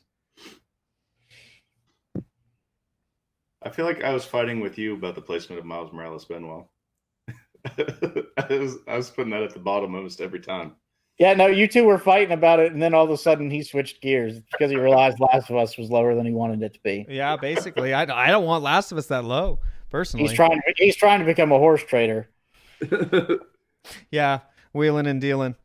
Okay, so why is tell me this, because I just want to understand, why do you guys think Final Fantasy VII is higher than Ghost of Tsushima or Hades? Better gameplay, better story, better. I love the materia system. It's a nice kick of nostalgia, but it's different enough that it's not the same like Tony Hawk was. Rest in peace. I love all the characters. Yeah, the added depth for the characters they did in the remake. the small tweaks to the story to make it new. The tweaks to the battle system, like Dave was already saying, the materia system. And they didn't remake it and make anything worse. They didn't change something. You're like, I like the original one better for this reason. Are you going to try to convince me that Ghost of Tsushima is better than Final Fantasy VII, Ben? I just want to hear the argument as to why it is higher than the other two. Okay. Benji, what do you think? I think that we know Dreams used to be number one. yes, What happened to that? Dreams usurps the throne and Final Fantasy VII because guess what? Final Fantasy VII is in Dreams. Okay, it's going to be pulled down because of copyright issue. But it's in there. No, I didn't finish Final Fantasy VII remake. Do you think it's because the game is bad, or like you don't have desire to play it, or because you don't want to see it end? Honestly, that's a legit question because I have this problem. I've thought about it. I'm like, why have I not finished this? And I have been. I'm in the Rufus fight. I'm getting there. I'm almost there. It's just I have a limited time to play games, and it's just something I want. I can only put an hour or two in at a time anymore. Like, let me explain what I mean by like you don't want it to end. So like, yeah, I know what you mean. I've processed that thought. Like, okay. I know. Is that why? Maybe. I don't know. I'm not sure. I haven't decided. Oh, I don't want to see this end. I do want to play a whole game. Time to hire a psychologist for GamingADD to figure out what the true issues are with Final Fantasy VII Remake. Tell what me, the fuck tell me on the doll where Cloud touch you. Where did Don Corneo touch you? Wherever he wanted, and he paid. But it was, I don't know. I mean, I recently picked it back up because we were talking about it, and then I got in the story, and I got past like these parts in the Shinra building that were kind of like, just I don't know. I didn't really like some of the stuff. Once I got into the Shinra building, I had a hard time progressing through it. There was like these, I don't know. Maybe it just didn't flow the way I wanted it to, or. That was the only part. I think that's the only part in the game where I kind of didn't like steamroll. You know, like I wasn't like, wow, let's go. I lost my momentum a little bit, but now that I'm back into it, I'm loving it. I got to get through Rufus because he's kind of tricky. But yeah, the cutscene with Sephiroth and with Barrett, and that was cool. Like, his Barrett runs up and is like, "You son of a bitch!" And he's like, "Stoosh!" And I was like, "Holy shit!" He just stabbed Barrett. I'm like, "Oh my god!" Like, is Barrett gonna die? Yeah. Originally, I will say this too. I remember in the original Final Fantasy VII losing momentum at the Shinra building because the elevators were like nonsensical. Yeah. And it felt again like I lost a little bit of momentum there too, especially. Like in the middle of it, they throw more combat arenas at you, and I was like, what? Dude, I took the stairs, man. You don't take the stairs? Yeah. Yeah, it's great. I still love it. And coming back to it, I got that momentum back, and I've been playing it a lot more, and I'm looking forward to playing it. So, yeah, I'm definitely back into it, and I'm going to be finishing it up probably within the next week. I should have already beat it. But yeah, now that we've talked about it, and I think it was just like we were all playing it, and then you guys like beat it, and I was like, fuck.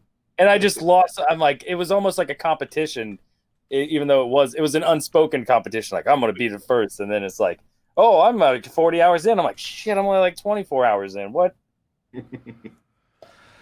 I still need to beat it on hard mode. Yeah. I think, level of area. I think of all these games, Final Fantasy is the one that I feel like I want to go back and play a second time to get the Platinum Trophy. I will say that. I know it doesn't really mesh well when you're talking about the best game, but I mean, what is gaming if it's not like your desire to play it, right? Hey, I have the Platinum Trophy in Persona 5 Royale. I don't need to go back and play it. Ew. Okay, so, but like what really stands out about Final Fantasy is like if you look at Final Fantasy the original, let's be honest, the worst part about that game is the dated battle system. Would everybody kind of say? What game? Final Fantasy VII. Yeah. Like, the game is great, don't get me wrong, but I'm just saying if you had to pick a worst part about the game, it's the dated battle system. Of the OG. Or Yeah. or block hands. Yeah. Okay. No That's mouse. it. The graphics. would be the Yeah, worst part. but I mean, ignore the graphics because like they did the best. But listen, the game did the best. They could have made a better battle system back then. They just didn't. They couldn't have I made thought better battle system graphics was back great. then. What was wrong with the battle system? No, it's could've good. Back then. No, what I'm That's- I saying don't- is It's just dated now. yes. The worst So part was translation errors. So when I play Final Fantasy VII again, like I get through a certain part and then it's just running around in a field, getting in random battles, attacking until they're dead, and then moving on. What I'm saying is, in this game, they managed to take what I feel is the worst part about Final Fantasy VII as it stands now. I didn't feel that way when it first came out. The original Final Fantasy VII, and like drastically improve it. Like, I know the story is what it is, and the nuances they added to the characters and everything for Final Fantasy VII, but like the battle system in this game, the combat is where it shines. That's like my number one. Like, if I had to rank all the elements of this game, the battle system is really where this game like knocks it out of the park. It is. There's not. The game, I think giving the story more depth is what really Mhm. improved to me. Like, I like the battle system in the first one. Like, every time I'd run up on an enemy, I'm like, I need to steal this item from this guy, Mhm. or I need to morph this enemy into this item. Like, every time I got into a fight, it's like, oh, I need to run around these woods so I can fight Yuffie and get her and my team. Like, Yeah. I played it so much that I had like a system of like what I need to do. And I always loved, the materia in that game. In this game, some of the materia I just never use. You 'cause I'm should not, be using that one materia at all times because it makes it better. The step Yeah, materia. You need to put that step materia on. Anyway, it's like one where it's like a pedometer or something, where when it takes a certain steps, it evolves, it levels up. Oh yeah, I did that. Okay. So what I'm saying is they kept that part about the battle system that I liked with like finding like and stealing and like learning all the magic from it, like the blue magic stuff. It wasn't called blue magic, but you know what I'm saying?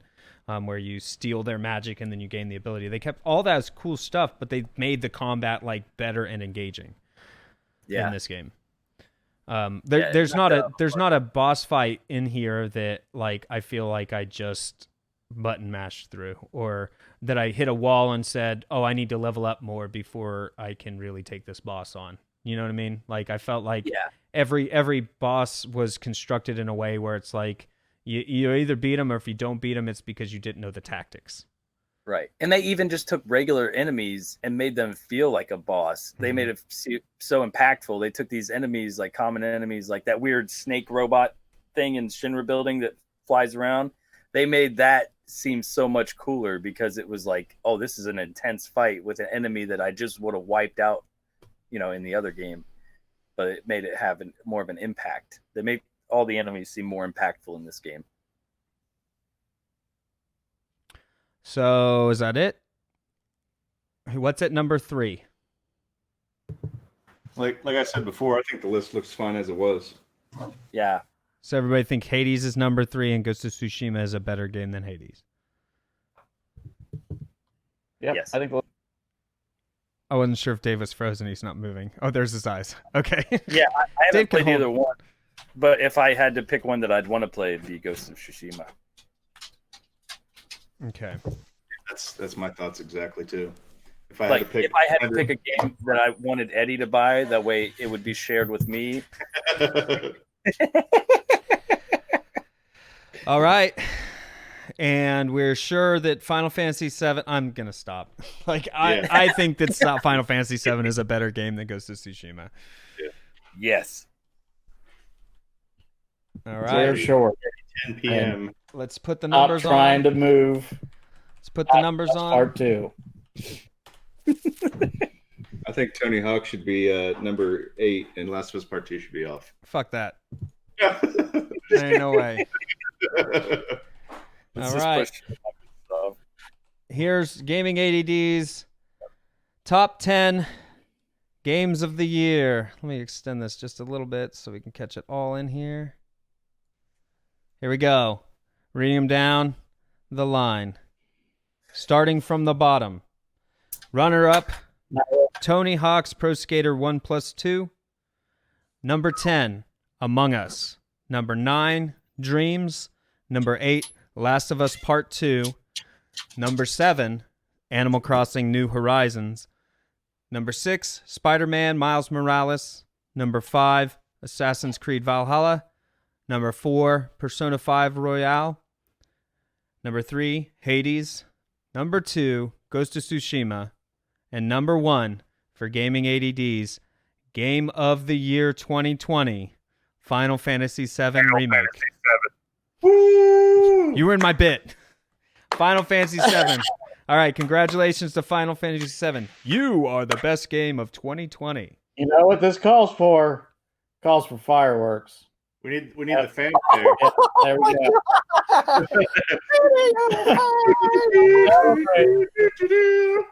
I love it.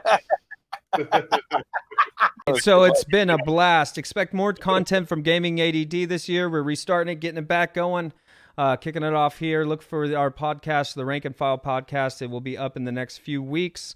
We'll send some reminders out on Twitter and stuff. You guys can follow our Twitch channels if you haven't been paying attention. They're on our lines. Mine is Benwa ADD. Ed's is Ed_Diablo. Benji's Benji Dixon. And Dave is the Dave, but it's not a Twitter thing. You won't find him under that. It might be some. I'm scared to look up to see what that is, but he's the Dave. The Dave.